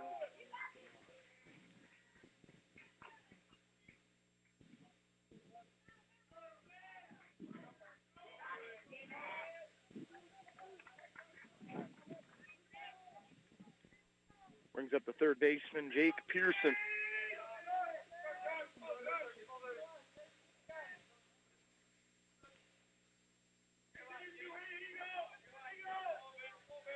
Nine 9-3 Braves as McPherson has scored 2 in this inning. A breaking ball missing from Norrell. 1-0. Person scored 1 in the 4th, now 2 in the 5th. 1-0 from Norrell. Fastball at the knees, 1-1. We knew that McPherson was going to be able to score some runs. You know, they don't average 11 runs a game without being able to swing the bats. Well, they also average almost 3 home runs a game, which both first home run was a solo, second one was someone on base, and that's where you have to be careful, is allowing them to hit those bombs with other runners on. 2 balls and a strike to Pearson. Reached a base on an error in the 2nd, then grounded to short in the 4th. He's going to chop this one to 3rd, but foul. It's 2-2.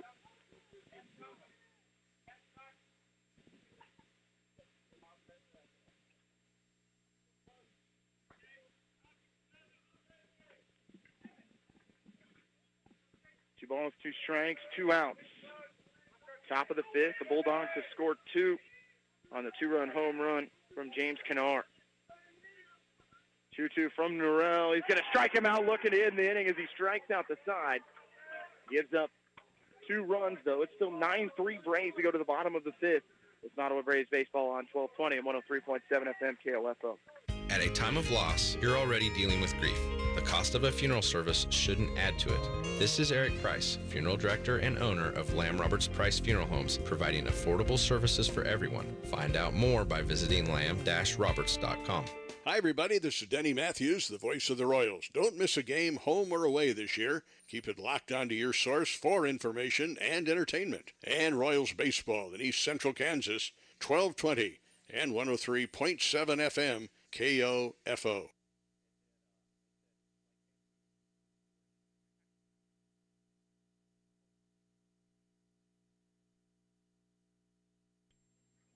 Nine 9-3 lead for the Braves. We start the bottom of the 5th inning. Braves with 5 runs in the 1st, 4 in the 2nd. And Norrell, even though he gives up the 2-run shot, gets through another inning. Absolutely, and, you know, getting through innings right now is important, and still a great opportunity for the Braves hitters to come back and put up a couple runs of their own here and keep, you know, re-extend the cushion. You know, don't want to get complacent, be satisfied, think that 9's enough, always be hungry. I tell people it's okay to be greedy. Score as much as you can. Aguilar, Kohler, and Spradlin do up for the Braves in the bottom of the 5th. Aguilar had a sacrifice bunt that scored Bannister from 3rd back in the 2nd inning, also doubled to right center as he has 2 RBI. You know, again, a team effort today, getting production all across the lineup. Fastball to Aguilar for a strike from Gilcrease. Gilcrease's sidearm motions kind of had the Braves hitters a bit uncomfortable, but it's going to be starting the second time through here, and a second look always helps. Gilcrease 2 2/3. 1 strikeout. As he has thrown 21 pitches. Time called and requested by the catcher. A little different than that situation last night. Yes. Ottawa thought they had gotten a balk. And Aguilar going to hit this one off the end of the bat, going back to second baseman and making the grab is Knar for the first out in the bottom of the 5th.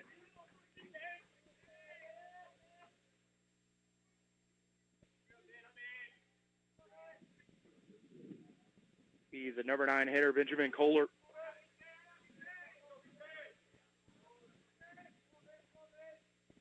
Oh for 1 with a strikeout.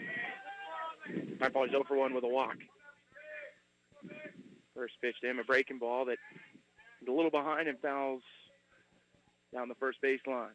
Gilchrist has lost his hat from the gust of wind, and it's making its way toward shortstop. Wow, and as I take a look over the stands to the right, not real happy with what I'm seeing weather-wise heading our way. Oh, it's just the clouds are quickly darkening. Not super dark, but this 5th inning very important, I would say. Yeah, not angry looking yet, but more scowling. Yes.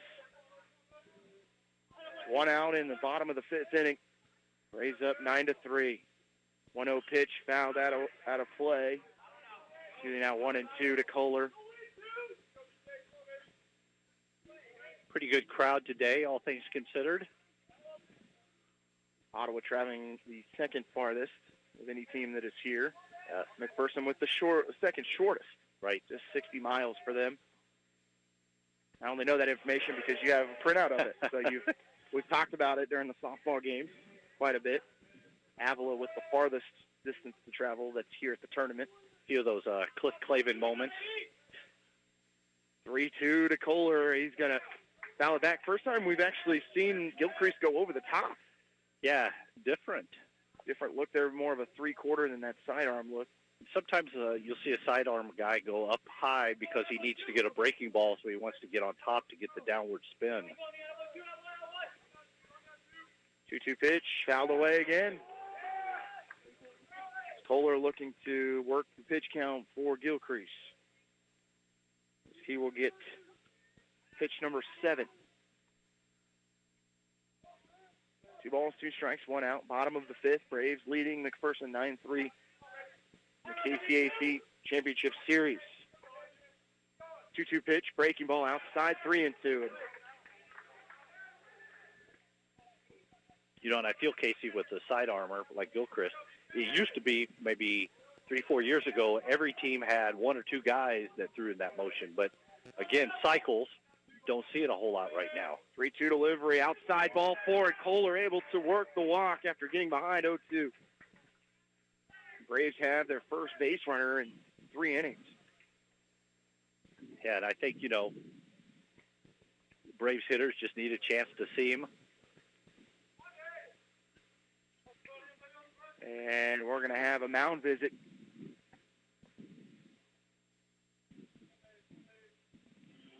From the Bulldogs as Spradlin waits. And I believe this could be it for Gilchrist. We'll wait and see what they want to do. But we'll take a quick 30. You're listening to Braves Baseball on 1220 and 103.7 FM KOFO. Safe, secure, strong. We're rock solid. Kansas State Bank. A better way to bank with community people you know. Member FDIC. Equal housing lender. Hi, everybody. This is Denny Matthews, the voice of the Royals. Don't miss a game, home or away this year. Keep it locked onto your source for information and entertainment. And Royals baseball in East Central Kansas, 1220 and 103.7 FM KOFO. Gilchrist stays in the game. Braves have a runner at first with 1 out in the bottom of the 5th. Top of the lineup with Spradlin. Delivery to him, and he's going to hit this one to right center, and that ball's going to drop, and Kohler's going to be out at second on the force as he was caught in no man's land trying to potentially tag up. Good job by Lux in right field to give the idea that that ball was going to be caught. Yeah, the right fielder came in and slowed up, seeing that the ball was going to be short from him, but held up his glove like it was going to be a catch, and just completely faked Kohler there. bring up Jeremiah Ariano. 2 for 3. Runner at first. Delivery from Gilcrease, a breaking ball outside, catches the corners. That one came back into the zone, 0-1. Spradlin now at first after the force out at second.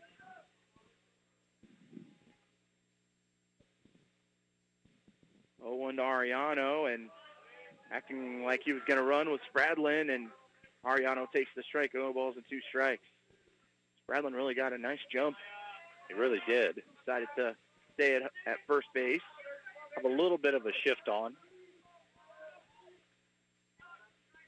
They're going to throw back to first, and getting back in time, it's Spradlin. No balls, 2 strikes, 2 outs, bottom of the 5th. Runner at first for the Braves. They're up 9-3. 0-2 pitch to Ariano, and he's going to foul one back to the backstop. We'll go with 0-2 again. Yeah, out in front on that one, and just was able to get a piece of it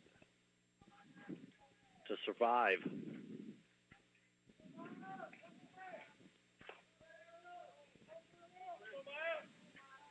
No balls, 2 strikes to Ariano, who's got 2 singles. Make that a single and a double to center. He was able to stretch that single out to a double. 0-2 pitch, outside corner, missing. 1-2. Ariano's average up to 346.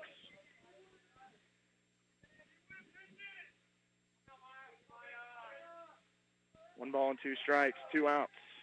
Pitch to Ariano. He's going to lift this one to left. That one's tailing down.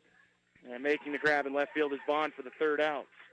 No runs, 1 hit, 1 left on base for the Braves. We go to the 6th, Ottawa 9, McPherson 3. You listen to Braves Baseball on 1220 and 103.7 FM KLFO. You can get your COVID-19 vaccine now at Kramer Pharmacy, your local Ottawa pharmacy at 134 South Main. Call us today at Kramer Pharmacy, 785-242-2055, or visit KramerRx.com and we'll put you on the waiting list and provide you with more information. Your health is our priority at Kramer Pharmacy. Hi, everybody. This is Denny Matthews, the voice of the Royals. Don't miss a game, home or away, this year. Keep it locked onto your source for information and entertainment. And Royals baseball in East Central Kansas, 1220 and 103.7 FM KOFO.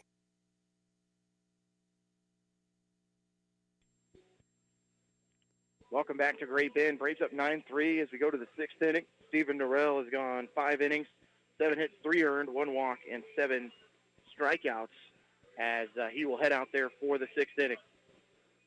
Yeah, he's done a nice job today controlling this high-powered McPherson offense. Eating up innings right now, inducing a good number of ground balls. The couple balls that he's allowed to get up in the air, he's gotten gotten out of the ballpark on him. Going to be Noah Nelson, who had the solo shot in his last plate appearance as he hit it to center. Both home runs have been hit to center by the Bulldogs. Nelson's 17th home run of the season. A little bit of action in the McPherson bullpen, but I can't tell if that's just someone playing catch or doesn't look like an actual on-the-roster player. Breaking ball to Nelson for a strike. It's 0-1. Nelson with a couple words for the umpire behind home plate on that breaking ball. He was asking where he had dinner last night.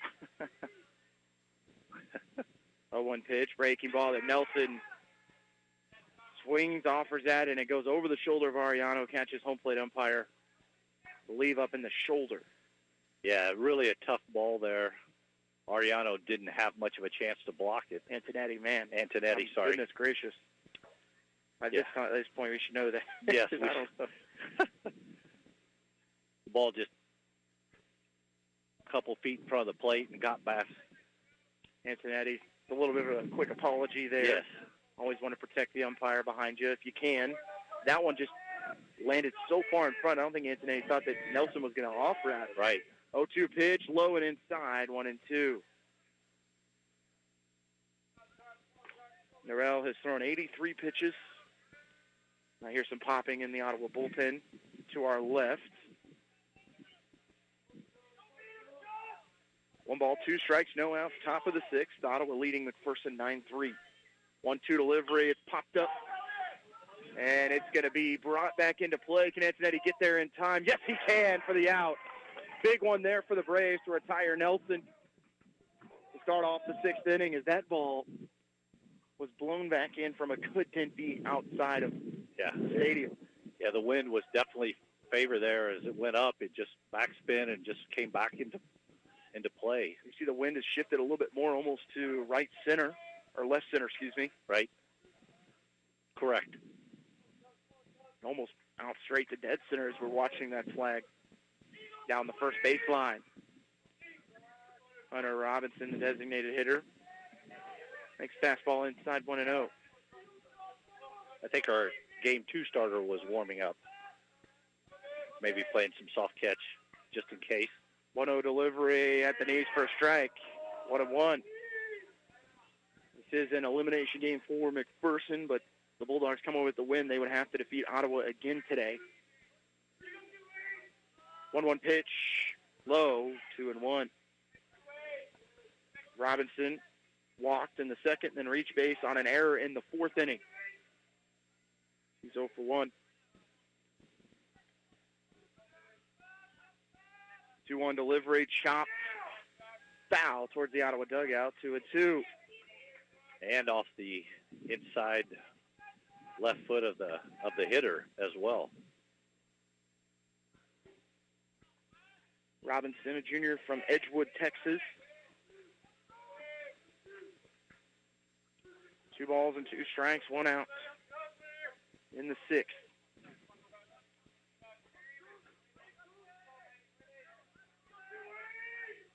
Two on the way.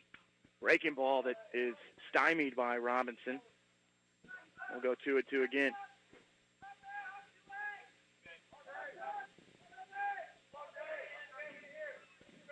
Robinson hitting .361, 7 home runs, 26 runs batted in. 2-2 from Norrell is chopped to third. A goofy hop to Bannister. He's going to make a good throw to retire Robinson for the 2nd out in the inning. Yeah, it took a nice hop. Good Sunday hop right up to him. Skirted a little bit, but Bannister was able to set his feet and make a strong throw across the diamond. You can tell the infield's beginning to get a little rutted, a little choppy from a week, for 3 games a day for the last 3 days. Malik Bond at third in the 6th. Breaking ball hit hard to third and foul. Down the third base line, 0-1. Bond grounded in a double play in the 2nd and struck out swinging in the 4th.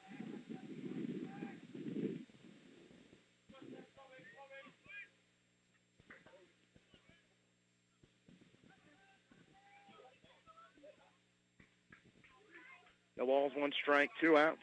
Top of the 6th. 0-1 delivery to Bond, and that is a foul ball, yes, 0-2. Yes. Braves outfielders very deep here. The ball's in 2 strikes to Malik Bond. 0-2 delivery from Norrell, and Bond offers. He went around for strike 3, and that does it for the Bulldogs in the 6th. Ottawa leads 9-3. We go to the bottom of the 6th. Listen to Braves Baseball on 1220 and 103.7 FM KOFO. It's good to know your AC is ready for the summer before it gets hot. Call Adamson Brothers for a spring tune-up today. 785-242-9273. Adamson Brothers, maintaining your comfort since 1983. Hi, everybody. This is Denny Matthews, the voice of the Royals. Don't miss a game, home or away this year. Keep it locked onto your source for information and entertainment. And Royals Baseball in East Central Kansas, 1220 and 103.7 FM KOFO. Back to Great Bend, Ottawa leading 9-3 as we start the bottom of the 6th inning. And the Braves will see Gilcrease again as he has come in and stopped the bleeding for McPherson. 3 2/3 innings pitched, 2 hits, 1 walk, 1 strikeout. And both those hits, Ottawa's only been able to get to first base. Yes, it's been a good job there from Gilchrist. He's, been exactly what McPherson has needed. At this point, has given him a good 3 innings or 4 innings, I guess. Yeah, 2 and 2/3. 2 and 2/3. Or 3 and 2/3. My apologies.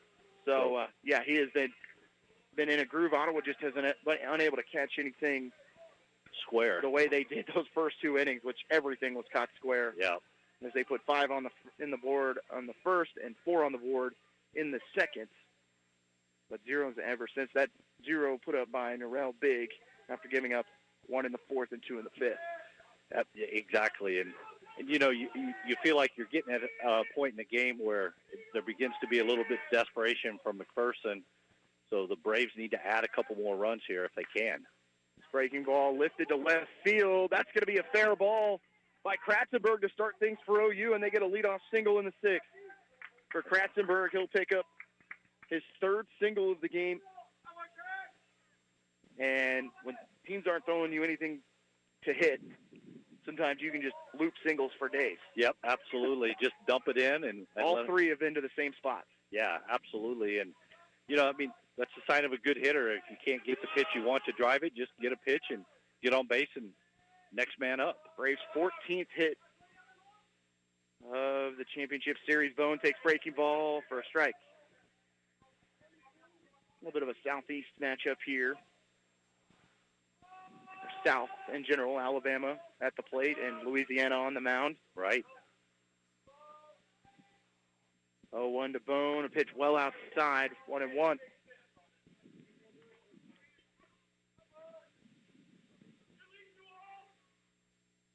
Bone from Coastal Alabama Community College. 1 ball, 1 strike. Pitch from Gilcrease, breaking ball low, and they're going to call a strike at the knees, 1-2.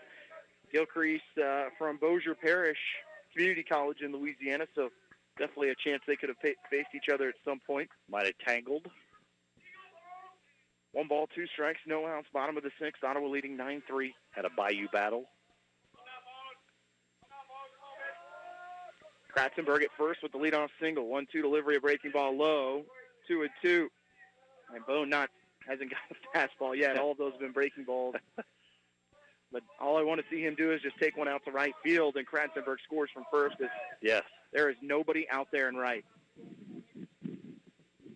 2-2 delivery, and fouled down the first baseline as that's barreled. Yeah.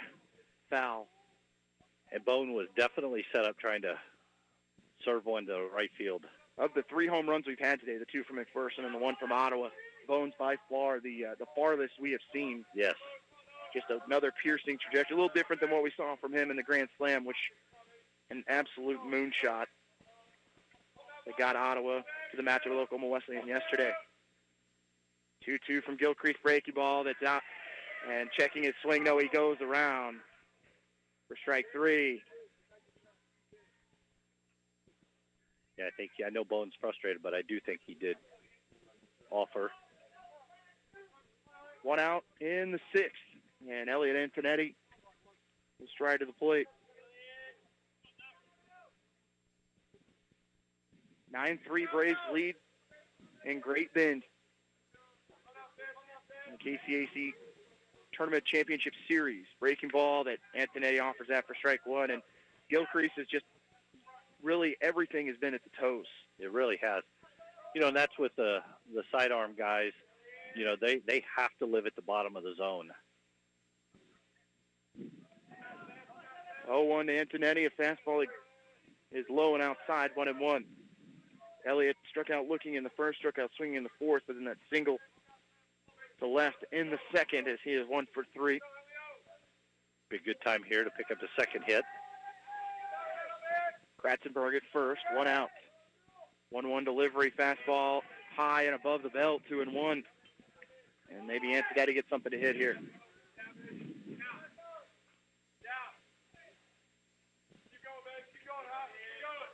The ball's in 1 strike, 1 out. Pitch to Antonetti, another one low in the dirt, 3-1. Bannister on deck. Oh, who already has 2 hits and an RBI as he's 2 for 3. Catcher stayed on his knees on that pitch and short hopped the pitcher on the throwback. Personal pet peeve of mine. I apologize. Wondering what you were upset about. 3-1 delivery, a fastball that gets by Antonetti on a big hack. It's 3-2. It's just, for me, it's sloppy baseball, and it angers the baseball gods. The catcher from Garabo, Puerto Rico, trying to extend OU's lead. Runner at first and 1 out in the 6th. Braves up by 6. Full count delivery, breaking ball out of the zone. He walks him. Braves with runners at first and second and 1 out. And Zach Henry will pinch run. Henry, the senior from Kent, Washington.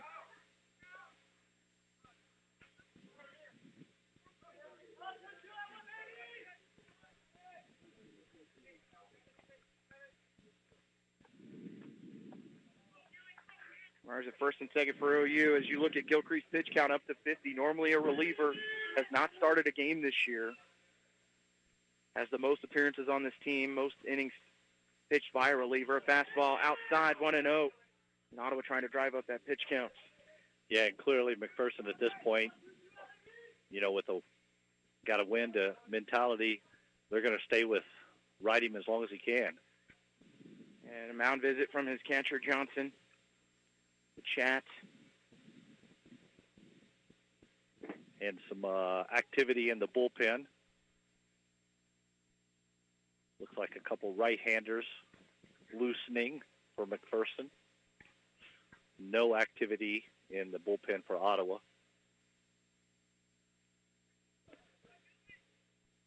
Big opportunity here.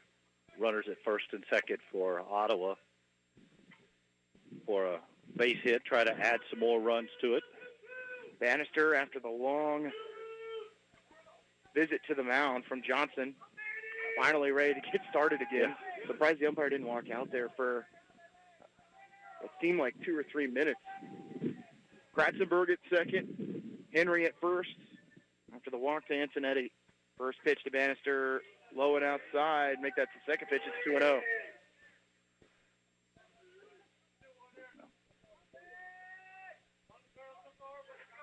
2 balls and no strikes to Bannister. Bottom of the 6th inning here in Great Bend. 2-0 delivery to Bannister. Outside corner for a strike, 2-1.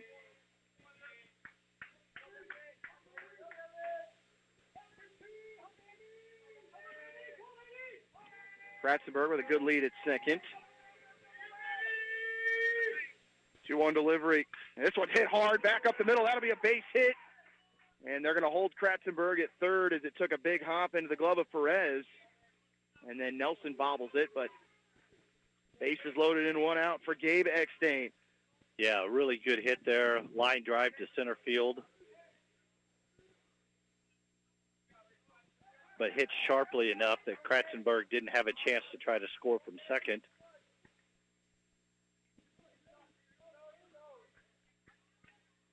Eckstein finds himself at the plate in another big situation. Eckstein 1 for 3. Apologies, 2 for 3 with 2 RBIs. Bases loaded. First pitch to Eckstein. He's going to hit this one to right. That's going to be caught in right field. Kratzenberg going to tack up from third, and he is going to score. And Ottawa gets an insurance run as they go up 10-3 on the sacrifice fly from Gabe Eckstein as he picks up his 3rd RBI.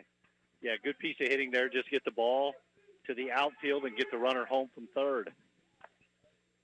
And Kratzenberg showing some pace there to get down the line. And the Braves still with runners at first and second with 2 outs for Aguilar. Still a good chance here for the Braves to add more. 3rd RBI of the game for Eckstein.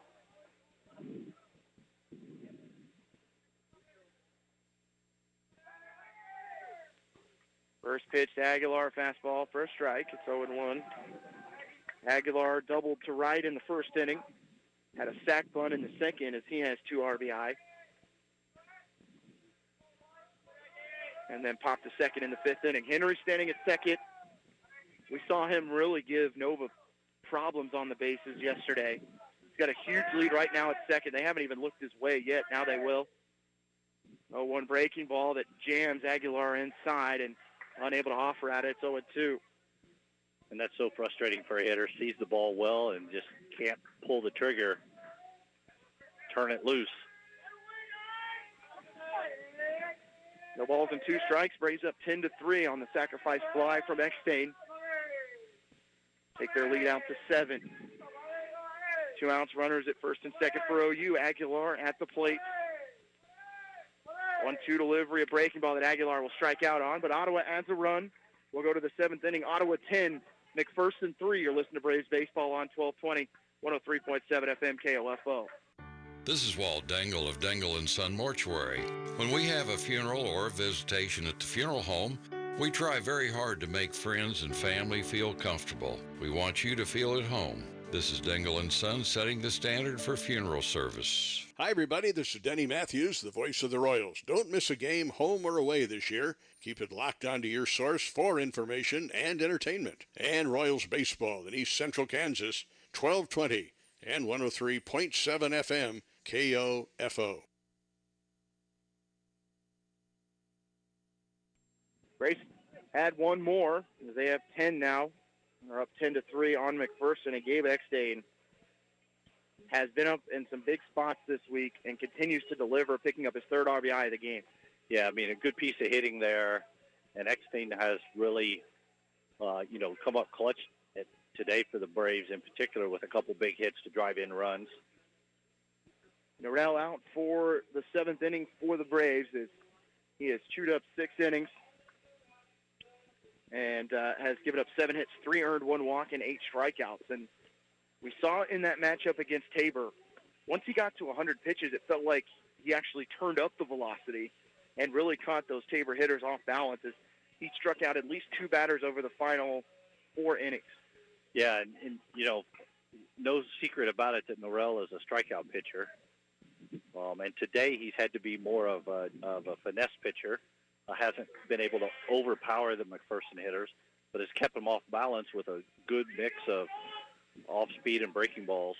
Tyler Wood leads it off, 9-1-2 for the Bulldogs in the 7th.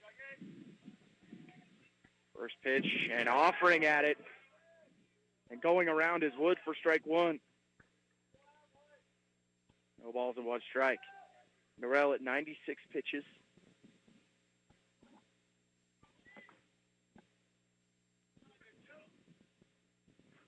Wood struck out looking and grounded to 3rd as he's 0 for 2.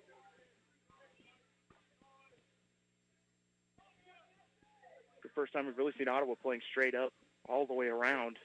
True. Even Eckstein a little shaded back to right field. 0-2 pitch from Norrell, breaking ball that Wood stays away from, 1-2.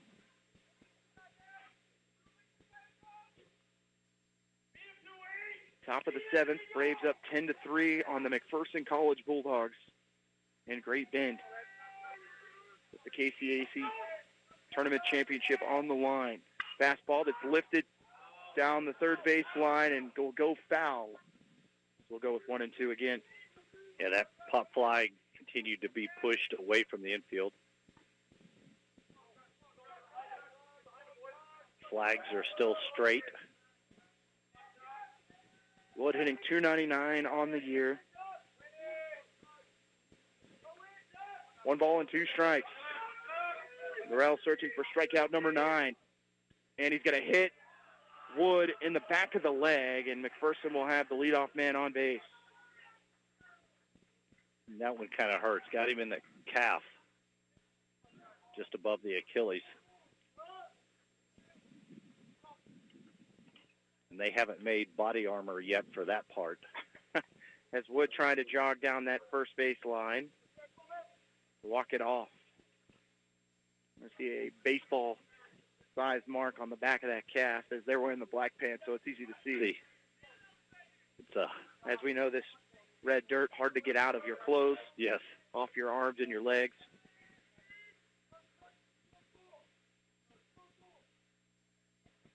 Norrell loses the first hitter after being up 1-2. Breaking ball low, missing 1-0 to the leadoff man, Perez, at the top of the McPherson lineup. 10-3 Braves. Ottawa 10 runs, 15 hits, 2 errors. McPherson 3 runs, 7 hits, 1 error.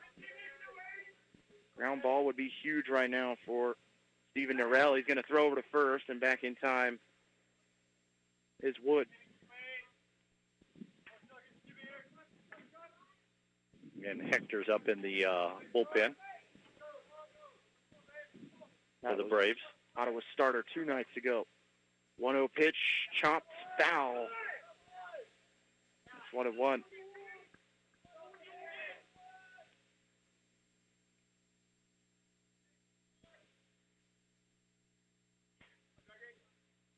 Wood at first for McPherson after being hit by a pitch to start the inning. Perez has singled twice and then struck out in the 5th.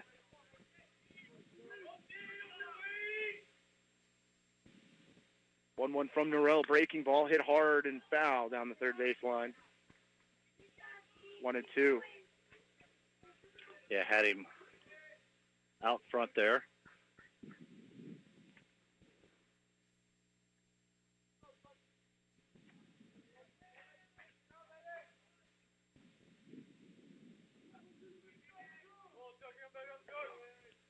Perez, a redshirt senior from Miramar, Florida. 1-2 from Norrell, a breaking ball that hits the chest protector of Antonetti. Not going to get a throw off as the runner takes second. He just got too far away from him, and there goes the double play. Yeah, a good job for Antonetti to block it. 2 balls, 2 strikes, no outs. Top of the 7th, runner at second base for the Bulldogs. Ottawa in a bit of a shift here.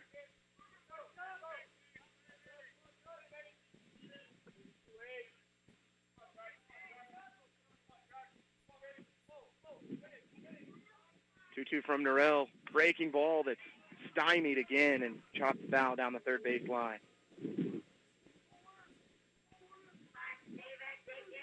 Norrell at 105 pitches. Spradlin playing directly behind second base. 10-3 Braves lead, top of the 7th. 2-2 from Norrell, and this one's going to be hit off the foot of Perez.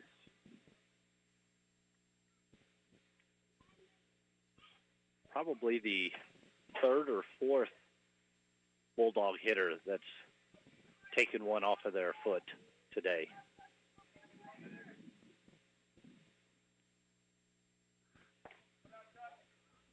Norrell throwing a heavy ball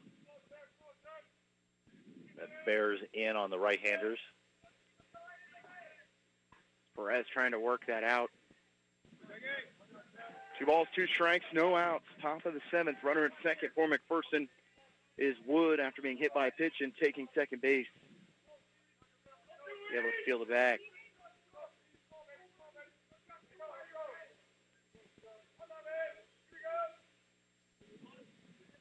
Two-two delivery in the dirt. He gets behind Antonetti, but he's still able to keep it there as well. We go 3-2.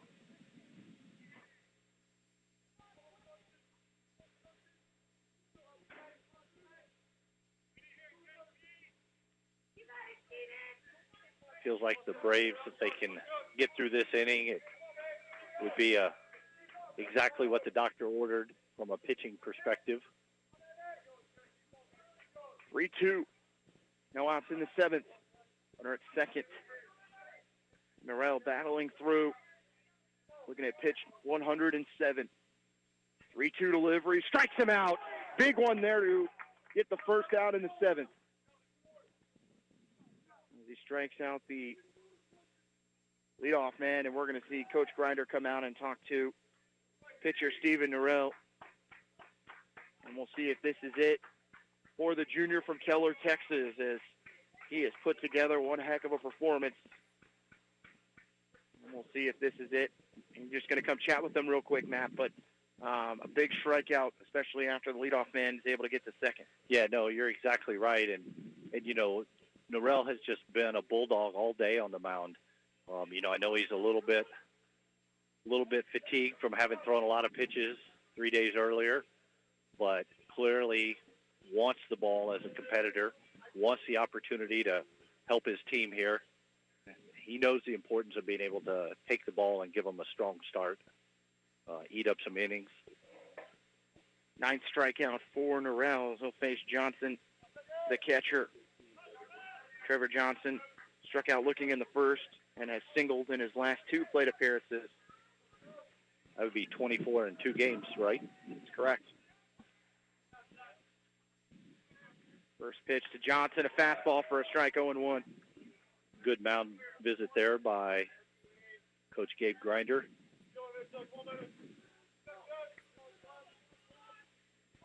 No balls and 1 strike. Runner at second is Wood.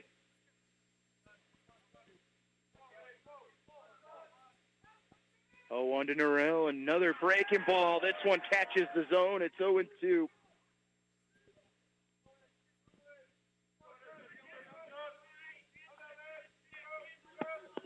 No balls, 2 strikes. Braves up 10-3. 1 out in the top of the 7th.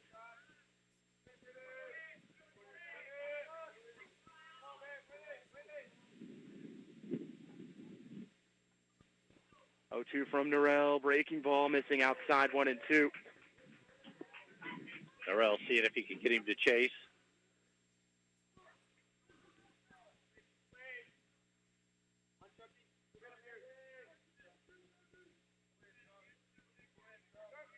One and 2.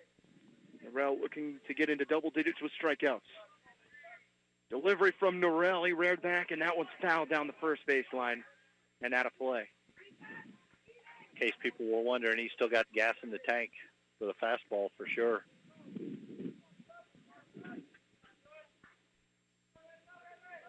One ball and 2 strikes, 1 out.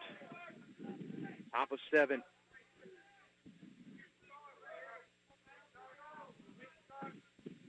One, 2 from Norrell in the dirt. It goes by Antonetti all the way to the backstop. Runner moves up 1 base to third.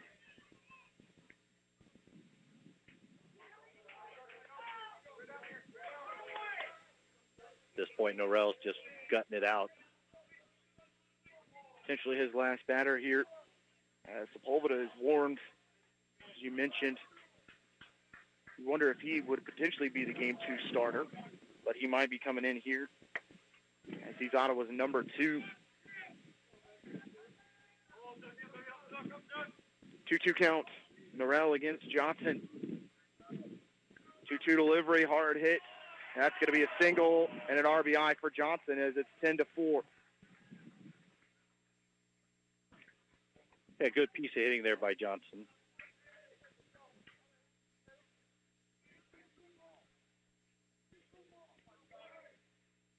Be the right fielder, Kyle Lux. Hughes will pinch run for Johnson, who gets RBI number 65 on the season. 1 out in the 7th. The Bulldogs able to respond after Ottawa scored 1 in the bottom of the 6th. Delivery, a breaking ball to Lux for strike 1.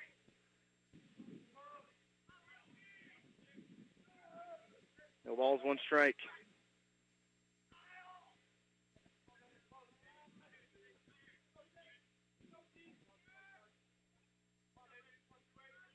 We're going to chase the runner back. Hughes gets back in time on the move, but it was close.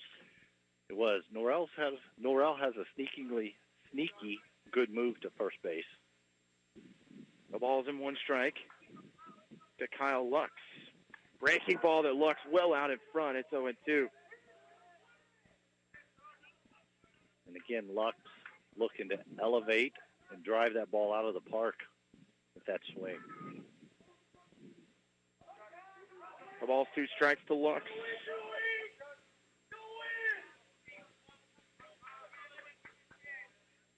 Oh, 2 delivery. It's in the dirt, and Antonetti has to go and get it. 1-2. Keeps Hughes from going to second.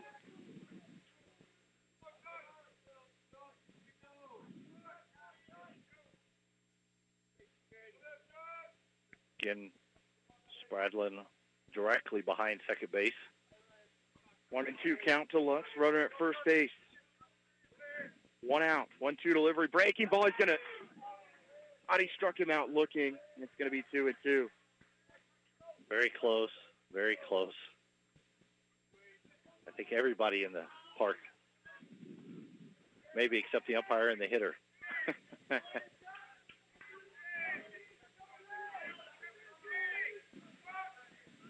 2-2 on the way, and it's outside. We're going 3-2.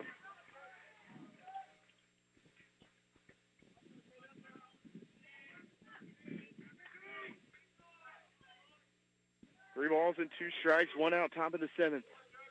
McPherson has scored one in the inning. They have a runner at first. Lux at the plate, the three-hitter. 3-2 delivery is going to be chopped softly to the left side and foul. Go 3-2 again. Yeah, that pitch was just banged off the top of the plate, trickled foul down the third base line. 118 pitches for Norrell.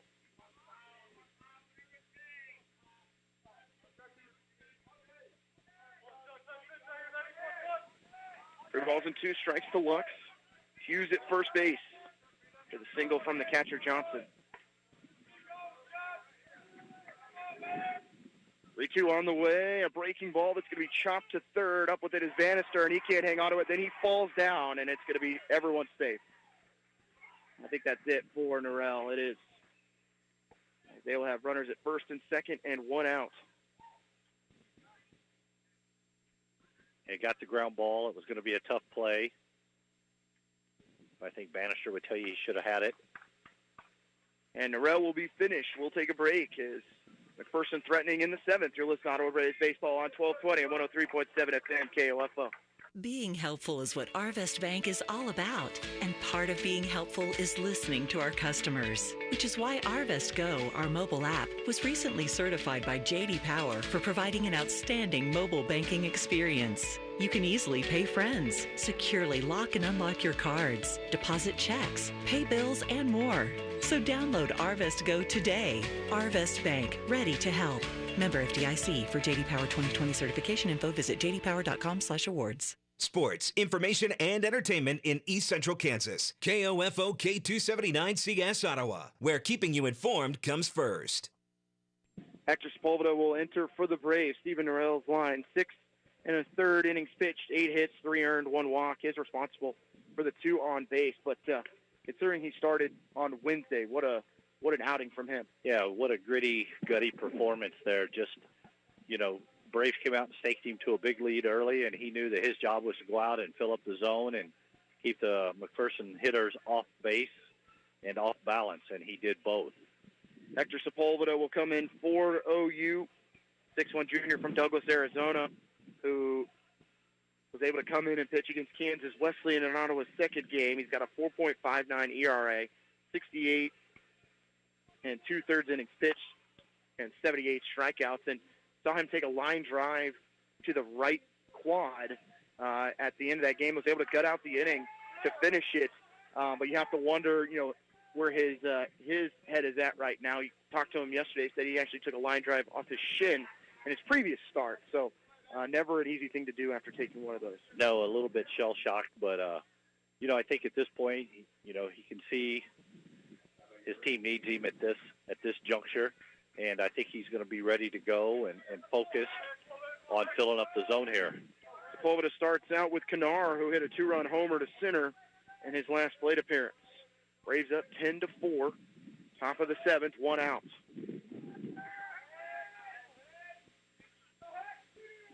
Runners at first and second. Delivery from Sepulveda, breaking ball for a strike. And maybe a little bit of a changeup. 0-1. Good pitch there to start him up with. I'm sure that the hitter was thinking fastball.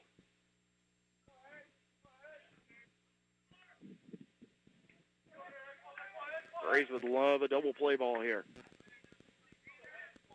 0-1 from Sepulveda. Hard hit to third. Right at Bannister. Can Ottawa get the double play? They can't. And that's the second out, but a big one. Hey, good job there. Take the line drive out. And it'll be the third baseman, Jake Pearson. 2 outs in the inning. And I wonder if because of where it was hit, Bannister couldn't go to second. I think that might have been his best chance, but tailing away from him a little bit. Didn't want to risk throwing it into right field. Yeah, obviously be safe there for sure. Breaking ball that misses high from Sepulveda, 1-0.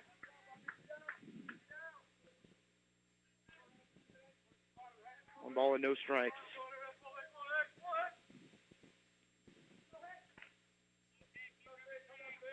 Big lead at second for Hughes. Luck standing at first. Now is actually, they charged Bannister with an error, so that's Ottawa's third of the game. One ball, no strikes, 2 outs. Top of the seventh. Person has scored 1. They have 2 men on. 1-0 from Sepulveda. Fastball, hard hit to left field. That ball is gone. And they have cut it to 3. And it's 10-7 OU as Pearson hits home run number 15. Yeah, the ball was just left out over the middle of the plate, and he didn't miss it. With the wind blowing out, it was a no doubt.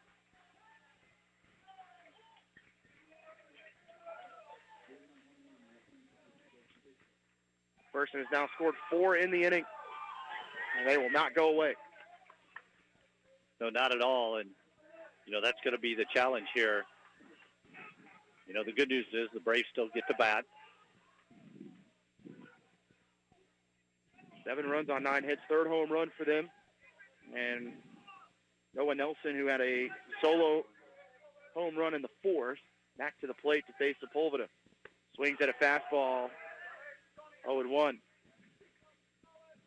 Nelson popped foul in the 6th inning.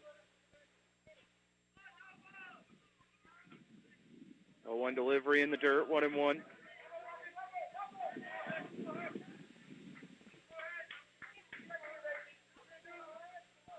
Braves have 9, 1, and 2 due up in the bottom of the 7th. 1-1 from Sepulveda, gets away from him. It's 2-1. At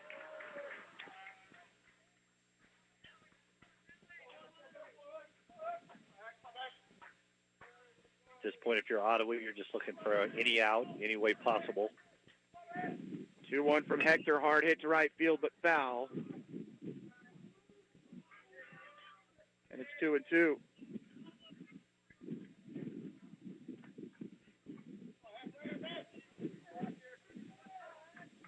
Two balls and 2 strikes, 2 outs, top of the 7th. McPherson is clawed within 3.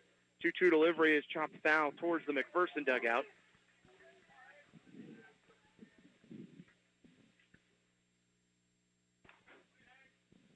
Bulldogs have scored 1 in the 4th, 2 in the 5th, and 4 here in the 7th, including a 3-run home run. 2-2 delivery in the dirt. It's 3-2. And like you mentioned earlier, Casey, we knew that McPherson could score runs. 3 balls, 2 strikes. Sepulveda against Nelson. 3-2 on the way. Strikes him out to end the inning as McPherson scores 4. But Ottawa comes to the plate, leading by 3. You're listening to Braves Baseball on 1220, 103.7 FM, KOFO. 132 conference championships, 146 NAIA scholar teams, 43 NAIA national tournament appearances, and 237 All-Americans. Ottawa University has a long and rich tradition of Braves athletes that continue to compete at the highest level of competition, utilizing state-of-the-art facilities, accomplished coaches, and a spirit that only comes from wearing the black and gold. Push yourself to limits you never imagined as a student athlete at Ottawa University. Visit ottawa.edu/OUKS. Welcome back to the Great Bend Sports Complex. And Matt, we talked about the long ball coming into today. The McPherson team averages 3 home runs per game, and so far they have lived up to that billing. They really have, and they've hit, a solo shot, a 2-run home run, and a 3-run home run to get themselves back in the game here. Looks like we are going to have a pitching change for this inning. It's going to be number 33, Darby Gilbert. 6'2" junior from Fairhope, Alabama. Played at Mississippi Gulf Coast Community College, as we'll go ahead and pull up his numbers. As that is going to do it, and maybe better for Ottawa, that taking a seat for McPherson is Gilcrease, as they just really couldn't time him up. They were able to scratch one across in the 6th, but maybe a pitching change will wake the bats back up. Yep, exactly. And it looks to be a right-hander that's directly over the top. It's going to be a lot of downward motion in the zone based on the release points. Gilbert with a 1.17 ERA as he has thrown just 7 innings on the season. And this will be his 8th appearance.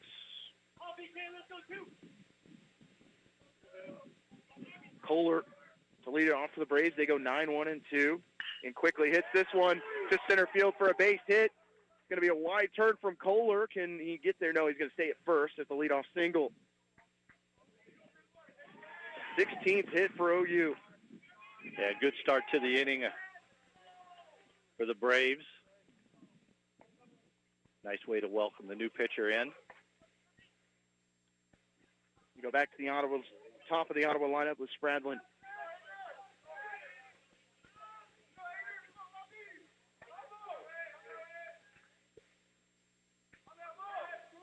And Kohler on base for the 3rd time as he walked twice and now has a single. First pitch to Spradlin, big swing, fouls it back. And Matt, we have an update. We have a national champion. The Ottawa University Braves women's flag football team defeating Kaiser 7-6. Wow. Mercedes-Benz Stadium in Atlanta. Wow. So congratulations to Liz Sowers and her team as they win the national title in the first year of NAI flag football. Congratulations for sure. 0-1-2. Spradlin is outside, 1-1. And really avenging their only loss of the year. Correct. They went down to Florida earlier this year. Lost that one in the final seconds. Come back to win it in a defensive battle. 7-6 to claim that first national championship. Yes, congratulations to the Lady Braves.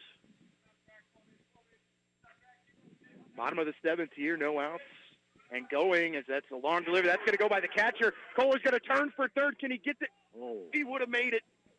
Would have been a tough throw for Johnson to make. Took a big turn at second. Either way, he takes the base. Yep, really aggressive there. Be nice to have him at third, but on the count at 2-1 now on Kohler. And Matt, you tell me, when you've got an ERA like 1.17 and you've been pitching as well coming into this game as Gilbert, does that ever creep into your mind? I don't think so. I think you still have to play within your game. Remind yourself you still have the lead. Yeah, so you're up by 3. Well, I mean, just for Gilbert in general when he's on that mound. I mean, you see that number. That's really impressive for a reliever. Right. 2-1 pitch is outside. Spradlin offers that. It's 2-2. Yeah, I think, I don't think that probably in the heat of the moment they think about it. If somebody was sitting around looking at the numbers, coaches might pay attention to that more. 2 balls and 2 strikes. Kohler at second. No outs. Bottom of the 7th. Ottawa up 10-7. 2-2 to Spradlin. He's going to hit this one down the left field line. That ball deep. That ball to the track. That ball is gone. And a 2-run home run for Zach Spradlin, his 2nd home run of the year. And Ottawa goes up 12-7. Yeah, nice job there. Spradlin just met the bat and barreled it up and got it up in the jet stream and out of the park. And the Braves respond after the 4-run top of the 7th inning to put 2 on the board to go up 12-7. No, that's a great answer back for sure. No outs in the inning. And Jeremiah Ariano to the plate for OU after the 2-run bomb to left field from Zach Spradlin.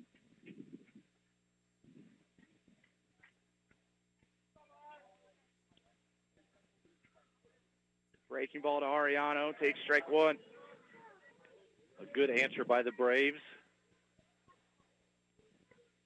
Push it back to 5.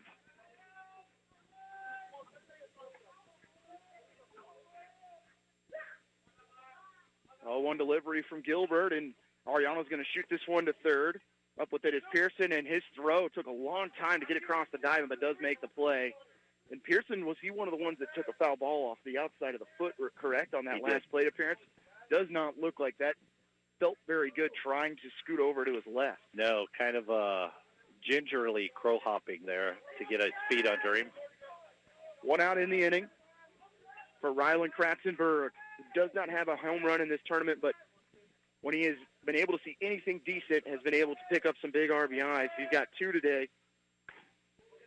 Big swing from him. He's got 3 today as he swings over the top of 1-0-1. And McPherson in about as much of a shift on the left side here as you can be. Third base, shortstop, and second baseman well past second on the third base side. Kratzenberg 3 for 4 and takes a fastball that goes over the head of the catcher, 1-1.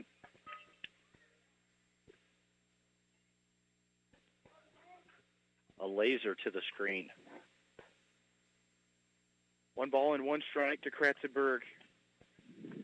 1 RBI. Today has had a couple more throughout the tournament. 1-1 delivery to Kratzenberg low. It's 2-1.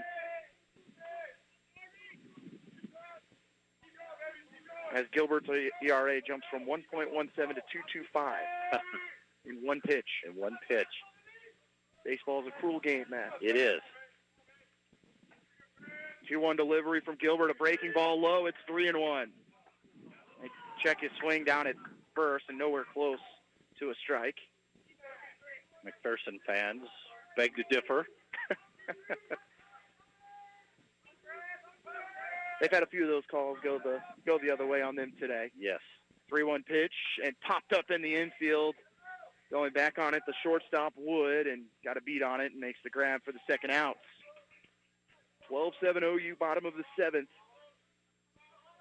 It was 10-7 when this bottom half started, and Rays got a leadoff single, followed by a 2-run shot from Zach Spradlin. Holland Bone, who started the bottom of the first inning with a 3-run home run, will head to the plate for the Braves.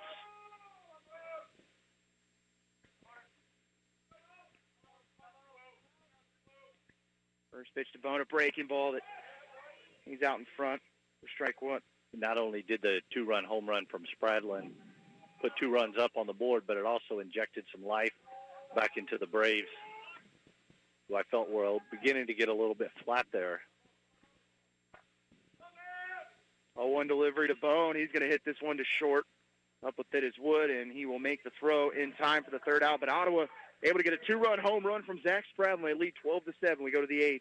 The Braves baseball on 1220 and 103.7 FM KOFO. The Franklin County Emergency Communications Center, Franklin County Sheriff's Office, Ottawa Police Department, and Wellsville Police Department would like to invite you to protect yourself from scams and fraud.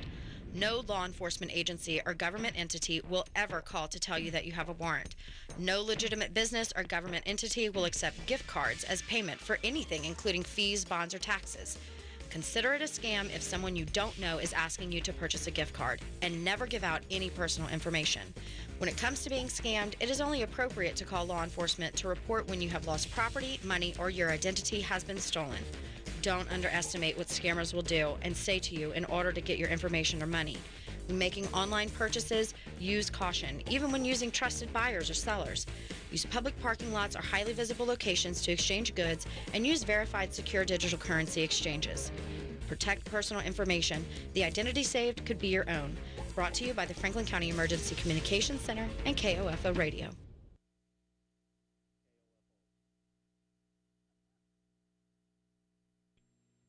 Top of the 8th inning in Great Bend, and we will see Eric Reese, the 5'8 junior from San Antonio, Texas, make his 3rd appearance of the tournament, and Reese has been spectacular. Reese has been good. He's definitely, a change of pace guy. Lots of movement on his pitches. Sneaky fastball can get it by you if you're not expecting it or not ready for it. He gave up one unearned run in the first game against Kansas West, and then a solo shot last night, but then retired 6 straight as he came in and pitched 2 innings in relief. Just need 1 inning from him today. Yep. As Reese, 4.03 ERA, 29 innings pitched, 24 strikeouts. And one of the, as we talked about, the emotional leaders on this team, one of the most vocal as well. And it's impressive for a guy in his first year to kind of become that on a team. But a lot of guys on this team are new over the last 2 years. Right. And, with limited activities that you can do together as a team due to COVID restrictions and so forth, being able to get that emotional leader and been able to pull together as a team is very impressive. Leading off the designated hitter, Hunter Robinson. It's 7-8-9 for the Bulldogs in the eighth. Robinson 0 for 2, and a fastball that's outside for ball one from Reese. Robinson walked in the second, reached base on an error in the fourth, and grounded third and sixth. Braves lead at 12-7. 1-0 from Reese. Swinging on a changeup, well out in front. It's 1-1. Yeah, nice job there to pull the string.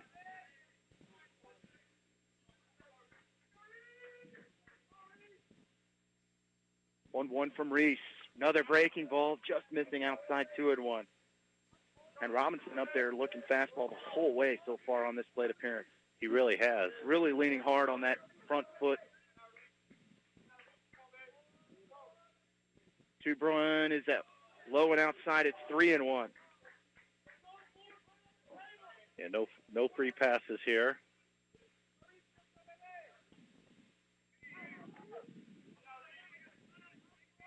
Three balls and a strike to Robinson. Leads it off for the Bulldogs in the eighth. 3-1 from Reese. Swings and a miss from Robinson. It's 3-2.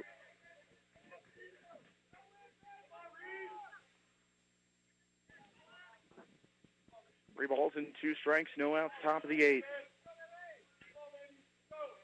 3-2 from Reese. Going to be chopped to third. It's going to be backhanded by Bannister and makes a throw on a line for out number one in the eighth. Yeah, really nice play there. Bannister backhanded it, going toward the third base line. Had time enough to set his feet and make a strong throw.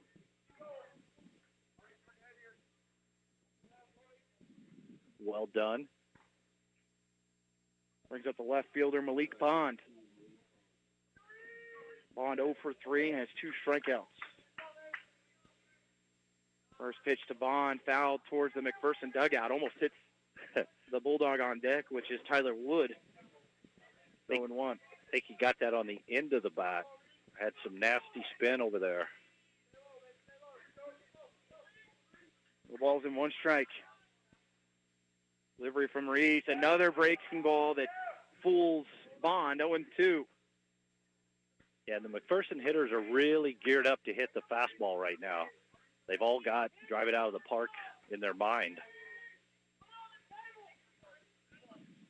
0-2 from Reese. Low and outside. It's 1-2. Kind of like in the football game, right? Casey, you want to use your strength if they're loading the line and all challenge in one direction. Just send that big D end around the end. Protect your quarterback. And he can talk football. 1-2 pitch, and just barely getting over the top of it and fouling it back to the backstop is Bond. It remains 1-2. I just hear a lot of people say that, so it sounded good.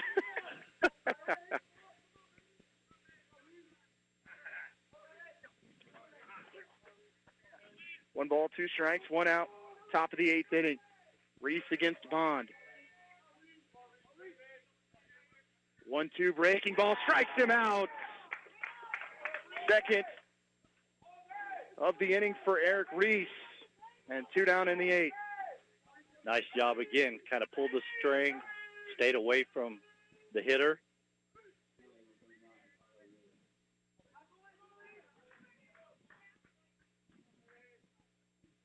As it will be the number 9 hitter, Tyler Wood, the left fielder,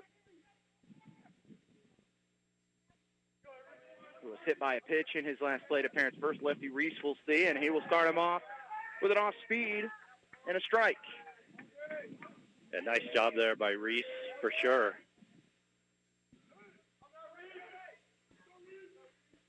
No balls and a strike to Wood. Breaking ball misses low, 1-1.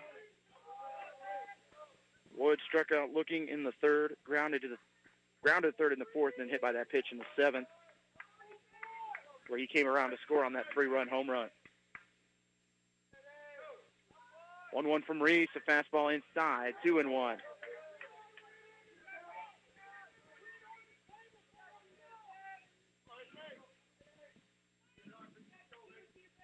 Two balls and 1 strike.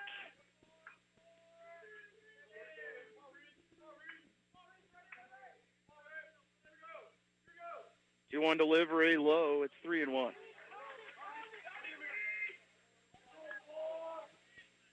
not a situation where you want to lose the number 9 hitter. No, not at all.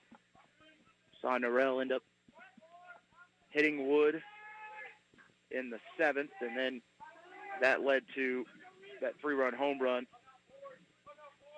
A couple batters later, 3-1 delivery from Reese, hit hard to second, right at Spradlin. He'll go to first for the out, and we'll go to the bottom of the 8th. Ottawa 12, McPherson 7. You're listening to Braves Baseball on 1220, 103.7 FM KOFO.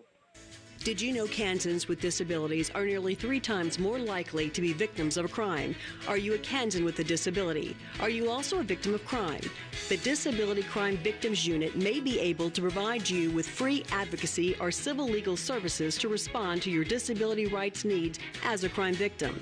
It doesn't matter how large or small the crime. It doesn't matter whether you reported this crime to anyone. If you are a person with a disability and a crime victim, contact the Disability Rights Center of Kansas to find out if their Disability Crime Victims Unit can help you. Call toll-free 877-776-1541 or go to drckansas.org. Content of this radio ad is sponsored by the Disability Rights Center of Kansas and this station. It is supported by subgrant number 18-VOCA-55, awarded through the Federal Office for Victims of Crime as administered by the Kansas Governor's Grants Program. It does not necessarily reflect the views of the Office of the Kansas Governor or the U.S. Department of Justice.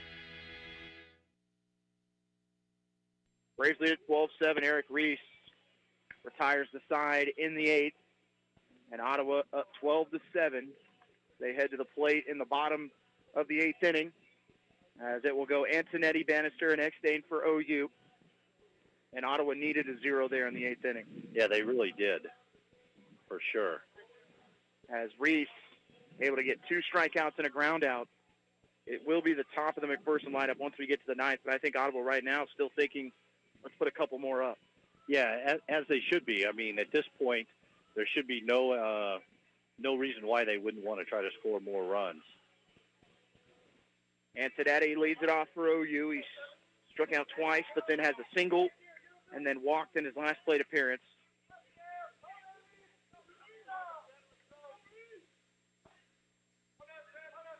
And even though it doesn't count for him at scoring a run, Zach Henry has come around to score a run as part of that big first inning. Yes.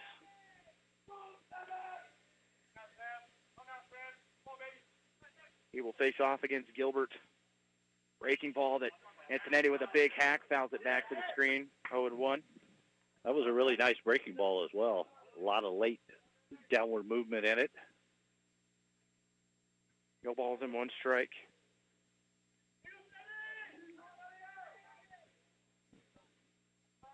Oh, 1 pitch to Antonetti. Fastball in the dirt. 1-1.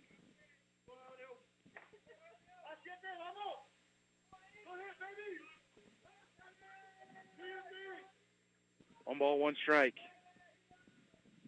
To the righty, Elliot Antonetti.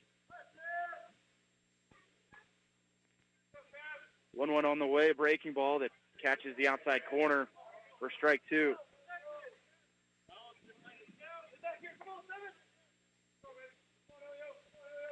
One ball and 2 strikes to Antonetti, who has caught every inning for OU at this tournament. 1-2 delivery, and he's going to strike out as he offers it a pitch out of the zone. Yeah, just kind of fooled there on the breaking ball.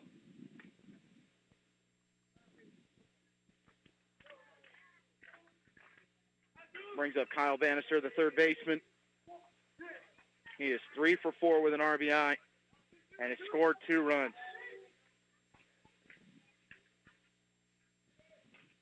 First pitch to him, a breaking ball for a strike. Gilbert looking much more comfortable this inning than he did in the 7th. Absolutely.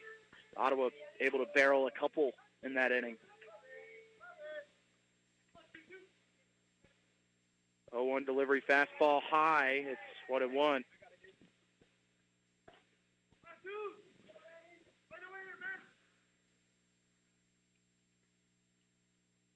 One count, 1 out, bottom of the 8th. Braves leading McPherson 12-7. The KCAC Tournament Championship Final. 1-1 delivery. Bannister's going to pop this up down the first baseline. Nelson over to his right, but it'll get into the McPherson bullpen for a foul ball. 1 ball and 2 strikes.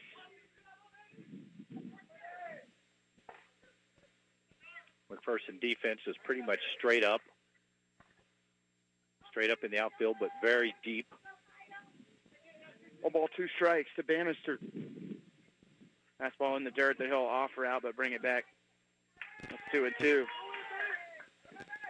Bannister has upped his average to 355. He picked up his 25th RBI back in the first inning. 2-2 count to Bannister, bottom of the 8th. Delivery from Gilbert, and this one's going to hit to right field. Going back is the center fielder, making the grab at the track is Perez, route number 2. Yeah, the ball was well struck. Kind of hung up in the air, blowing out to right center field, and allowed the center fielder to come over and make the catch. Gabe Eckstein, who is 2 for 3, scored a run, has 3 RBIs.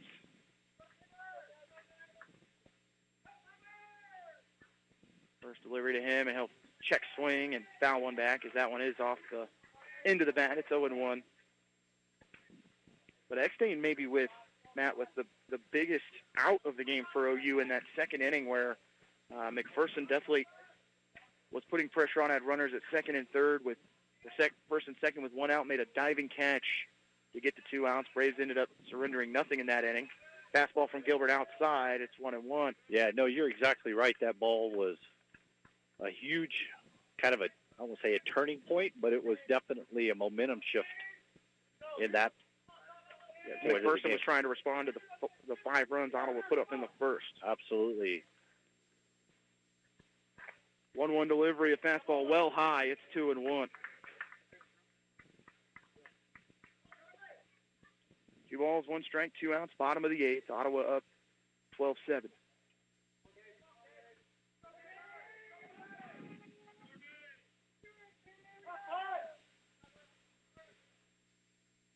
Two-one pitch to Eckstein, breaking ball that stays high. It's 3-1.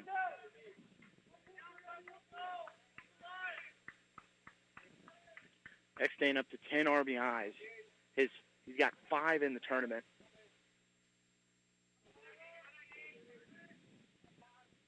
Doing a great job. 3-1 pitch to him, low for ball. No, excuse me, it's going to be called a strike. One of those stirrup strikes. Yes. We talked about during softball. Yes. No Braves wearing stirrups today. Couple Bulldogs. 3 balls and 2 strikes to Eckstein.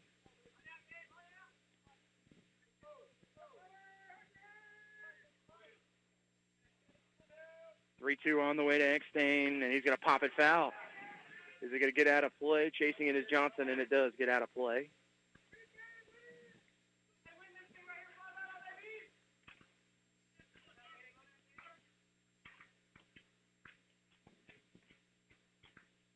Three balls, 2 strikes to Eckstein. The bottom half of Ottawa's lineup has continued to battle all week. 3-2 pitch breaking ball. It's high. It's ball 4. And he's back on base again for the 4th time today. Yeah, no, you're exactly right. The bottom half of the lineup has been huge for the Braves. And it just proves, kind of like we talked in the opening, that it's not any one person or any one particular area of the lineup. Everybody's contributed top to bottom all week here. Braves will have a pinch hitter. It'll be number 25, Sheldon Paramore, the 5'11 senior from Mansfield, Texas. Lefty has pinch hit in every game at this tournament, has gotten on base twice. He earned 2 walks in those 3 plate appearances. First pitch is low for ball 1. Kohler on deck. Bottom of the 8th, Ottawa up 12-7.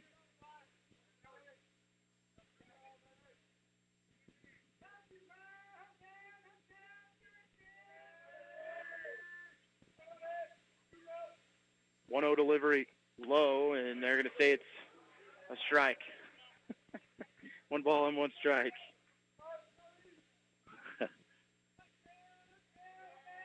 Eckstein at first after the 2-out walk. 1-1 to Paramore.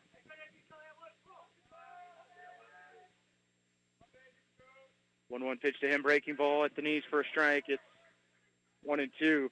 Paramore hitting .267, 2 home runs, 11 runs batted in.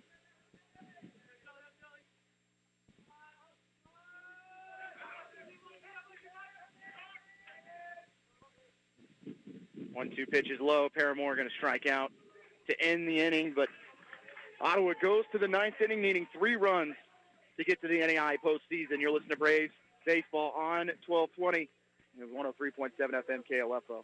America is kept safe because the Army National Guard responds, protects, and supports our nation when it needs them most. From fighting wildfires with air support, helping civilians in flooded neighborhoods, to delivering food and supplies to those who have lost everything, the Army National Guard always responds when disaster strikes. The Army National Guard also trains to be ever vigilant against threats, foreign and domestic. They protect our skies with missile defense weaponry. They secure our information, communications, and infrastructure with cybersecurity. And they protect us against chemical, biological, and radiological hazards with the civilian support team. The Army National Guard also stands ready to deploy and provide support for conflicts or humanitarian missions abroad. Join the Army National Guard and be there to respond, protect, and support your community and your country. Visit NationalGuard.com to learn more about part-time service. Sponsored by the Kansas Army National Guard. Aired by the Kansas Association of Broadcasters and this station. Braves are 3 outs away from a trip to the NAI postseason for the first time since 2006. It will be the first time since they made the change to the host setup. And Austin Warfel is going to be the one to take him there. A hard-throwing righty, 6'1" junior from Oklahoma City, Oklahoma. It will come in for his 3rd appearance of the tournament. Yeah, no, he's done a really good job when he's been in. He's, definitely settles in that role as the closer. I think at this point for the Braves, what you see typically in a game like this is you just want to stay calm, not get too antsy, let the excitement. Plenty of time later to celebrate if you were able to close it out. But you've got work to do here. Yeah, 2.75 ERA, 36 innings pitched, and 33 strikeouts for Warfel. He faces 1, 2, and 3, Perez, Johnson, and Lux. Perez is 2 for 4. Struck out swinging in his last 2 plate appearances. Delivery from Warfel, and fastball inside for ball 1.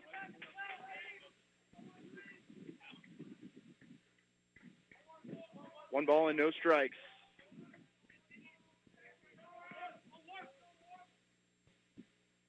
1-0 delivery, a fastball at the knees for a strike. It's 1-1.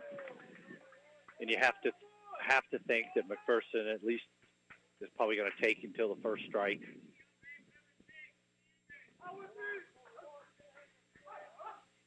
One from Warfel, breaking ball that's lifted to right field. Now it's going to center field. Kohler to the track, makes the grab for the first out. And that ball really carried.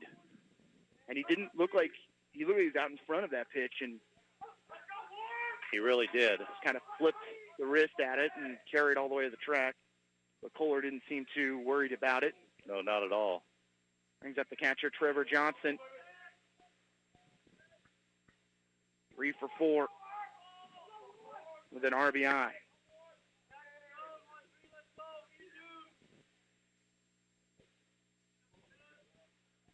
Delivery in there for a strike from Warfel. It's 0-1.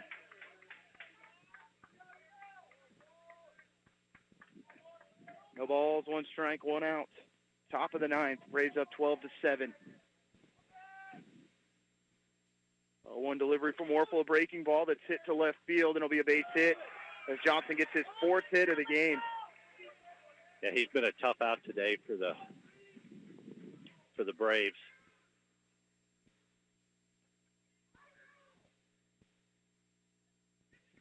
Brings up the 3-hitter, Kyle Lux.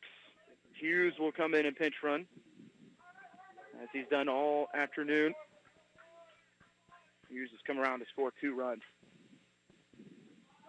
1 out in the 9th, runner at first. Lux at the plate. Delivery from Warfel, going to be hit to third, backhanded. They're going to go to second for 1. Got him at the bag, and 2 down in the inning. Yeah, tough play there. Bannister had to go to his knees. on third base, backhanded. And then to make a strong throw to second on a runner that was bearing down on Spradlin. Braves are 1 out away, Matt. They're doing something they haven't done in the KCAC tournament since 1994, and also getting to the national tournament since 2006. As Warfel will face James Kennard. The runner at first and 2 outs in the ninth. Runner going, and Antonetti not going to throw it down, as Hughes will make it. A fastball inside 1-0. Yeah, and at that point, the runner doesn't matter. Kratzenberg was actually signaling in, just let him go. Kennard has a 2-run homer back in the 5th inning. 1 ball and no strikes to him. 1-0 delivery at the knees for a strike. It's 1-1. 1 ball and run strike. Hughes at second. Braves up 12-7.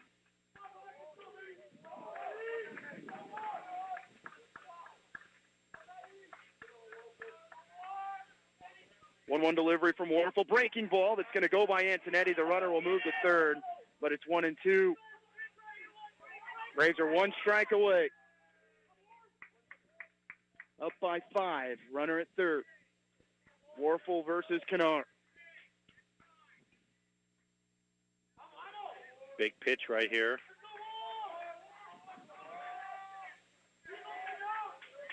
One ball, 2 strikes, 2 outs. Top of the ninth. Warfel rocks and fires. It's going to be hit back up the middle, but Ottawa in the shift. Braves go over to first, and they have done it. Ottawa has won the KCAC tournament for the first time since 1994, and they're heading to the NAI National Tournament for the first time since 2006 as they go undefeated and cap off an 8-0 week for Ottawa University at the KCAC Softball and Baseball Championships. No, a great job. A great job, for the 5 seed to go through the tournament undefeated, having to beat the 1, the 2, the 3, and the 4 seed in order to get the title. You can't ask any better than that. What a week for Ottawa University as the Braves win it 12-7, and we'll head to the NAI National Tournament as they win it 12-7 over the McPherson College Bulldogs. We'll take a break. You listen to Ottawa Braves baseball on 1220 and 103.7 FM KOFO. The Franklin County Emergency Communications Center, Franklin County Sheriff's Office, Ottawa Police Department, and Wellsville Police Department would like to invite you to protect yourself from scams and fraud. No law enforcement agency or government entity will ever call to tell you that you have a warrant. No legitimate business or government entity will accept gift cards as payment for anything, including fees, bonds, or taxes. Consider it a scam if someone you don't know is asking you to purchase a gift card, and never give out any personal information. When it comes to being scammed, it is only appropriate to call law enforcement to report when you have lost property, money, or your identity has been stolen. Don't underestimate what scammers will do and say to you in order to get your information or money. When making online purchases, use caution, even when using trusted buyers or sellers. Use public parking lots or highly visible locations to exchange goods, and use verified secure digital currency exchanges. Protect personal information. The identity saved could be your own. Brought to you by the Franklin County Emergency Communications Center and KOFO Radio. Do your relationships keep winding up in the same bad place with breakups, abuse, manipulation, or abandonment? There is a better way. Life Care Center of Ottawa offers hope for breaking old relationship cycles and achieving lasting change. Through a fun weekly group called Birth of a Family, you have the opportunity to engage with mentors who are working through life just like you. Lively discussion guides you toward new perspectives about God's design for you and your family and helps get to the root of damaging lifestyle and relationship choices. Want to get off the merry-go-round? Call Life Care today at 785-242-4500.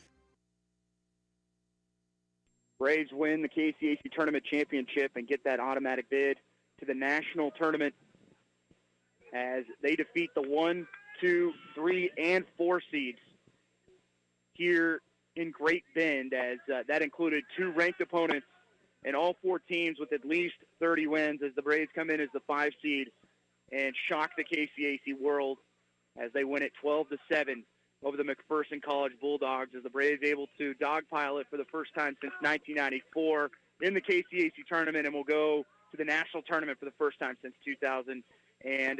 We're going to take another break. See if we can grab Coach Grinder just real quick before they do the trophy presentation. If not, we'll wrap it up here from Great Bend. It has been a tremendous week for Ottawa University as the Braves, baseball and softball, bringing home the NAIA national, or we'll go to the national tournament and bring home KCAC tournament championship trophies. You're listening to Braves baseball on 1220 and 103.7 FM KOFO. What's your favorite high school sports memory? A late inning rally? A game-winning shot? A photo finish? Maybe it's a pep rally or a pregame ritual. Maybe it's the euphoria of a late-night bus ride home after a hard-fought win. Maybe it's having pizza with teammates after the game. Now, imagine if it never happened at all. School sports need your help. With budgets getting tighter, it's more than the games that are on the line. It's all the traditions, the community pride, the culture of your hometown high school, plus all those memories that are on the line, too. What can you do? It's simple. Buy a ticket when you can. Go to a game. Take the whole family. Let's do everything we can to keep those cherished school sports memories alive. This message presented by the Kansas State High School Activities Association and the Kansas Interscholastic Athletic Administrators Association. Hi, my name is Dakota Smith, and I'm the pastor at Ottawa Bible Church. Our church vision statement encourages each individual Christian to live sent wherever God has placed us as we make, mature, and multiply followers for Jesus Christ. We are fun, welcoming, and hospitable, and want to cheerfully invite your family to join us on Sunday mornings for worship at 8 and 10 a.m. We also air our sermons weekly on KOFO from 8:30 to 9 a.m. More information about us can be found at ottawabiblechurch.com. God bless, and hope to see you soon. Braves win the KCAC Tournament Championship as they go 4-0 with wins over Tabor, Kansas Wesleyan, number 6 Oklahoma Wesleyan, and number 24 McPherson College. They win it by a final of 12-7 as they go undefeated here in Great Bend. They will head to the national tournament for the first time since 2006, as that was back when it was the Great Plains Regional. And the last time Ottawa won a KCAC tournament championship was 1994, as this team has broken the single-season wins record. That's win number 35 as they go to head to the tournament at 35-18 and winning 4 in a row as they won all 4 here. The only team to go undefeated at the tournament, and just an incredible week here, all the way starting at Wednesday, getting that win in dramatic fashion, coming back in the 8th inning to beat Tabor, coming back from a 5-1 deficit against Kansas Wesleyan. We're down 2-0 against Oklahoma Wesleyan and able to win that game 6-3. And today jumped out with 9 runs in the first 2 innings and rode that as McPherson got to as close as 10-7 before a 2-run homer from Zach Spradlin won it at 12-7. We'll take another break. When we come back, we will try and chat with head coach Gabe Grinder and get his thoughts. You're listening to Braves Baseball on 1220 and 103.7 FM KOFO. It's always exciting when your Kansas City Royals take the field. And with fans in the stands once again, it's even better in 2021. KOFO and our longtime title sponsor of Royals Baseball, State Farm agent Ryan Dispro, and our game sponsors make it possible for you to hear the boys in blue, home and away, all season long. We encourage you to shop with our sponsors as the best way to be Together Royal this season. We're proud to be your sports source and home for Royals Baseball in East Central Kansas. 1220 and 103.7 FM KOFO. We are strong, we are resilient, we will get through this together. Hi, this is Shimi Ojale, forward for the Boston Celtics. As COVID-19 is spreading quickly across the state of Kansas and Franklin County, it's more important than ever to take precautions. Please join me in doing your part to keep yourself and others safe. Stop having gatherings beyond your immediate household until case numbers go down. Always wear your mask in public places, wash your hands, and get your flu shot. Sports, information, and entertainment in East Central Kansas. KOFO K279CS Ottawa, where keeping you informed comes first. They're back here in Great Bend. Ottawa wins at 12-7 over McPherson College as they cap off a perfect week here in Great Bend and come in as the 5 seed, knock off 1, 2, 3, and 4 while you're here. As we're joined by head coach Gabe Grinder. Give me your thoughts right now. Man, this is awesome. When I took over 3 years ago, we had a handful of guys that were still in the program. We recruited some guys in, and from day one, we told them we were going to win a championship, and I thought a lot of guys thought I was crazy talking to them about that, and Man, to get guys to believe in that and then watch them put it all together to do it, it's a great feeling to see these guys be able to celebrate this today. I know all week we've chatted after these games about how good the pitching has been and the defense, and today it was the bats early on. You know, in a championship game, sometimes you start out a little slow, but not the case as you put 9 on the board in the first 2. I thought that was huge because I talked with Coach Larinaga before the game, and the offense did a great job grinding some stuff out in the previous 3, but I thought where we were at pitching-wise, we needed the offense to just unload to give us some breathing room, and those guys, they came through huge today and just gave us a ton of runs. And Steven Norrell grinding through 6 innings. Texas Florida comes in, Eric Reese, and then Austin Warfel shuts the door as you asked Steven to come back out after throwing 143 pitches just a couple of days ago, and he's able to answer the call, and you're able to use your starters. He was huge. He's been our horse since I took over the job. He's thrown a ton of innings for us and pitched in big games, and he answered the call today and gave us everything and then some to get us to where we're at in the game. Coach, congratulations. Thanks, Casey. We're going to have Kyle Bannister, one of the seniors on this team, chat with us for just a couple minutes so we can go back to celebrating with this team. Bannister, the senior from C-Tech, Washington. Today, Kyle, you go 3 for 5, including an RBI. Just kind of tell me what your thoughts are. You were in this program, 4 years ago and when this all started, and how does it feel to have that championship shirt on right now? It feels great. It's something that, honestly, you never saw coming. We came from the 3rd year being here. We came from being a Bear team that nobody expected to see us here, and we came together as a team where even the bench guys or the support staff, as they call them here at the tournament, came through for us, and they did their jobs no matter what it was asked, and everybody clutched up and did their job as a team to get us through this weekend. A year ago, you were sitting in 2nd place, 6-2 when COVID hit, and I know y'all had championship aspirations. Take me back to that moment to where you are now, and how good does this feel? It feels great. It was a very tough time for many of us seniors, especially trying to make decisions, different sacrifices to come back. Kratzenberg separating from his fiancée to come back for this season is huge for us, huge part of our team. Each one of our players made different sacrifices this year, whether it be with family or friends or missing out on different opportunities to sacrifice different COVID ruling and stuff to be here. And everybody clutched up and did their job as a team this year to get us here. Congratulations, Kyle, and look forward to seeing you in the national tournament. I appreciate it. Thank you. You're welcome. We'll take one more break. We come back. We'll wrap it up. You're listening to Braves Baseball on 1220 and 103.7 FM KOFO. All of us love sports, but not all sports are created equal. College sports have big budgets, dedicated alumni networks, and corporate sponsorships. Professional sports have even deeper pockets, millionaire owners, lucrative TV and radio deals, and merchandise sales. High school sports have you. Everyone agrees high school sports give us plenty of reasons to cheer.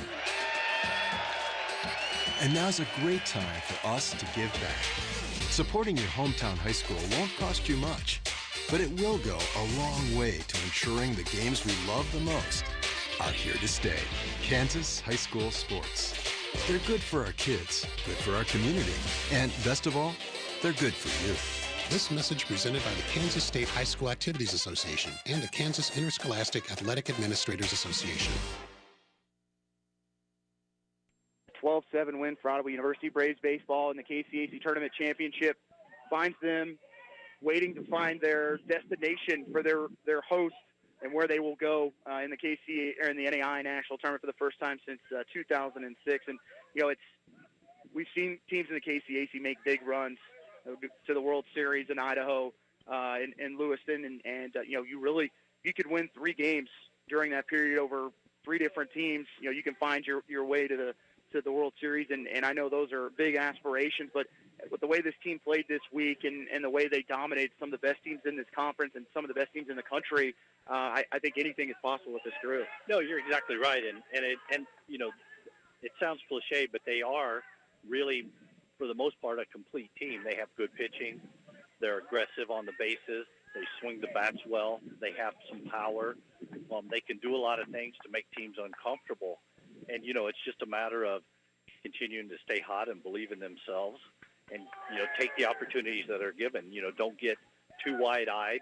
I think they believe that they can compete with anyone at this point. As we wrap up this week, Matt, I'm not sure that Coach Kant or Coach Grinder is going to want to go anywhere without you as they finish up a perfect week. We've been here to see some tough losses for baseball and softball over the years. to come here and go 8-0 combined, and softball running the table as the 1 seed, Braves baseball coming in as the 5 seed, and to do this and win 8 straight games in Great Bend, so far from home. You're doing it against teams that have 100 to 200 fans here. For the fans that Ottawa has today, 50, maybe 50 strong, great turnout for us. But to do it in a hostile environment where it's always an emotional-driven thing because there are careers on the line, as Jay always likes to say, and to come away and to meet all the elements that are here is really special. Yeah, no, you're exactly right about the fans and having everybody, be supportive. And thanks to all the parents and grandparents and the folks that did make the trip out to support the Braves. It's important. To be fair, Casey, I'm just along for the ride. I did nothing but stand behind a microphone and talk about the great program. Jay would say differently, as I am not allowed to call a game without you anymore. So we will be going wherever baseball and softball is at. We might have to split where each of us goes, but that is as I told Gabe this morning, that is a dilemma I would love to have. Absolutely. Is, trying to be at both places at one time. But incredible week for Ottawa University Athletics.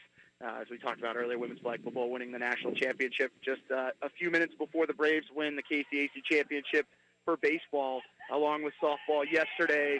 But I'm sure head athletic director Eric B. Connor very proud of where this athletic department is right now, and to see this group at the pinnacle of the KCAC in baseball makes it that much more special. Yeah, no, you're exactly right. I mean, I'm going out on a limb, 3 championships inside of 24 hours of each other probably has not happened very often, if ever, in the history of Braves athletics. We would have to check. I'm not sure both baseball and softball has gone to the national tournament in the same year.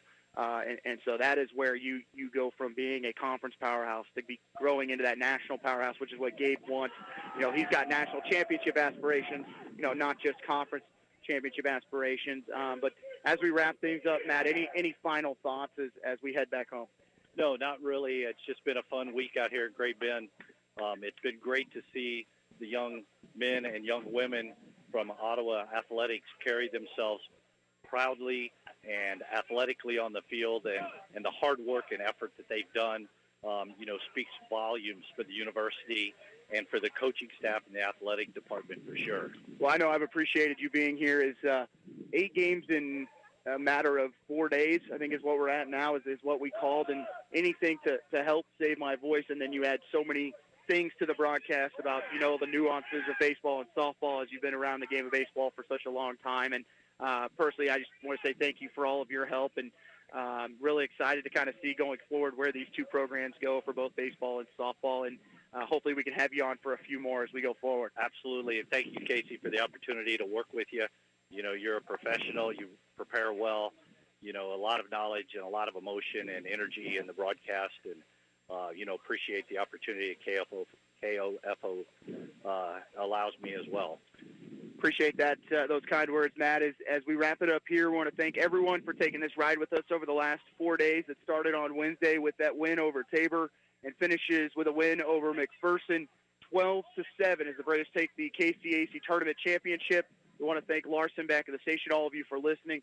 Matt Kincaid next to me. We will be wherever Ottawa baseball and softball plays next, so stay tuned to @Braves Athletics on Twitter, OttawaBraves.com. Katie Tooley will get that out to you as soon as possible. There is a selection show either Tuesday or Wednesday. We will get that information back to KOFO so you can tune in, and I know they will tweet that information out. But we will be there to call all the action in the national tournament as we wrap it up here from Great Bend. Have a great evening. Everyone stay safe, whether there's inclement weather all over the state this evening, but stay safe as Ottawa baseball and softball champions in Great Bend at the KCAC conference tournament. You've been listening to Ottawa Braves baseball on 1220 and 103.7 FM at KOFO.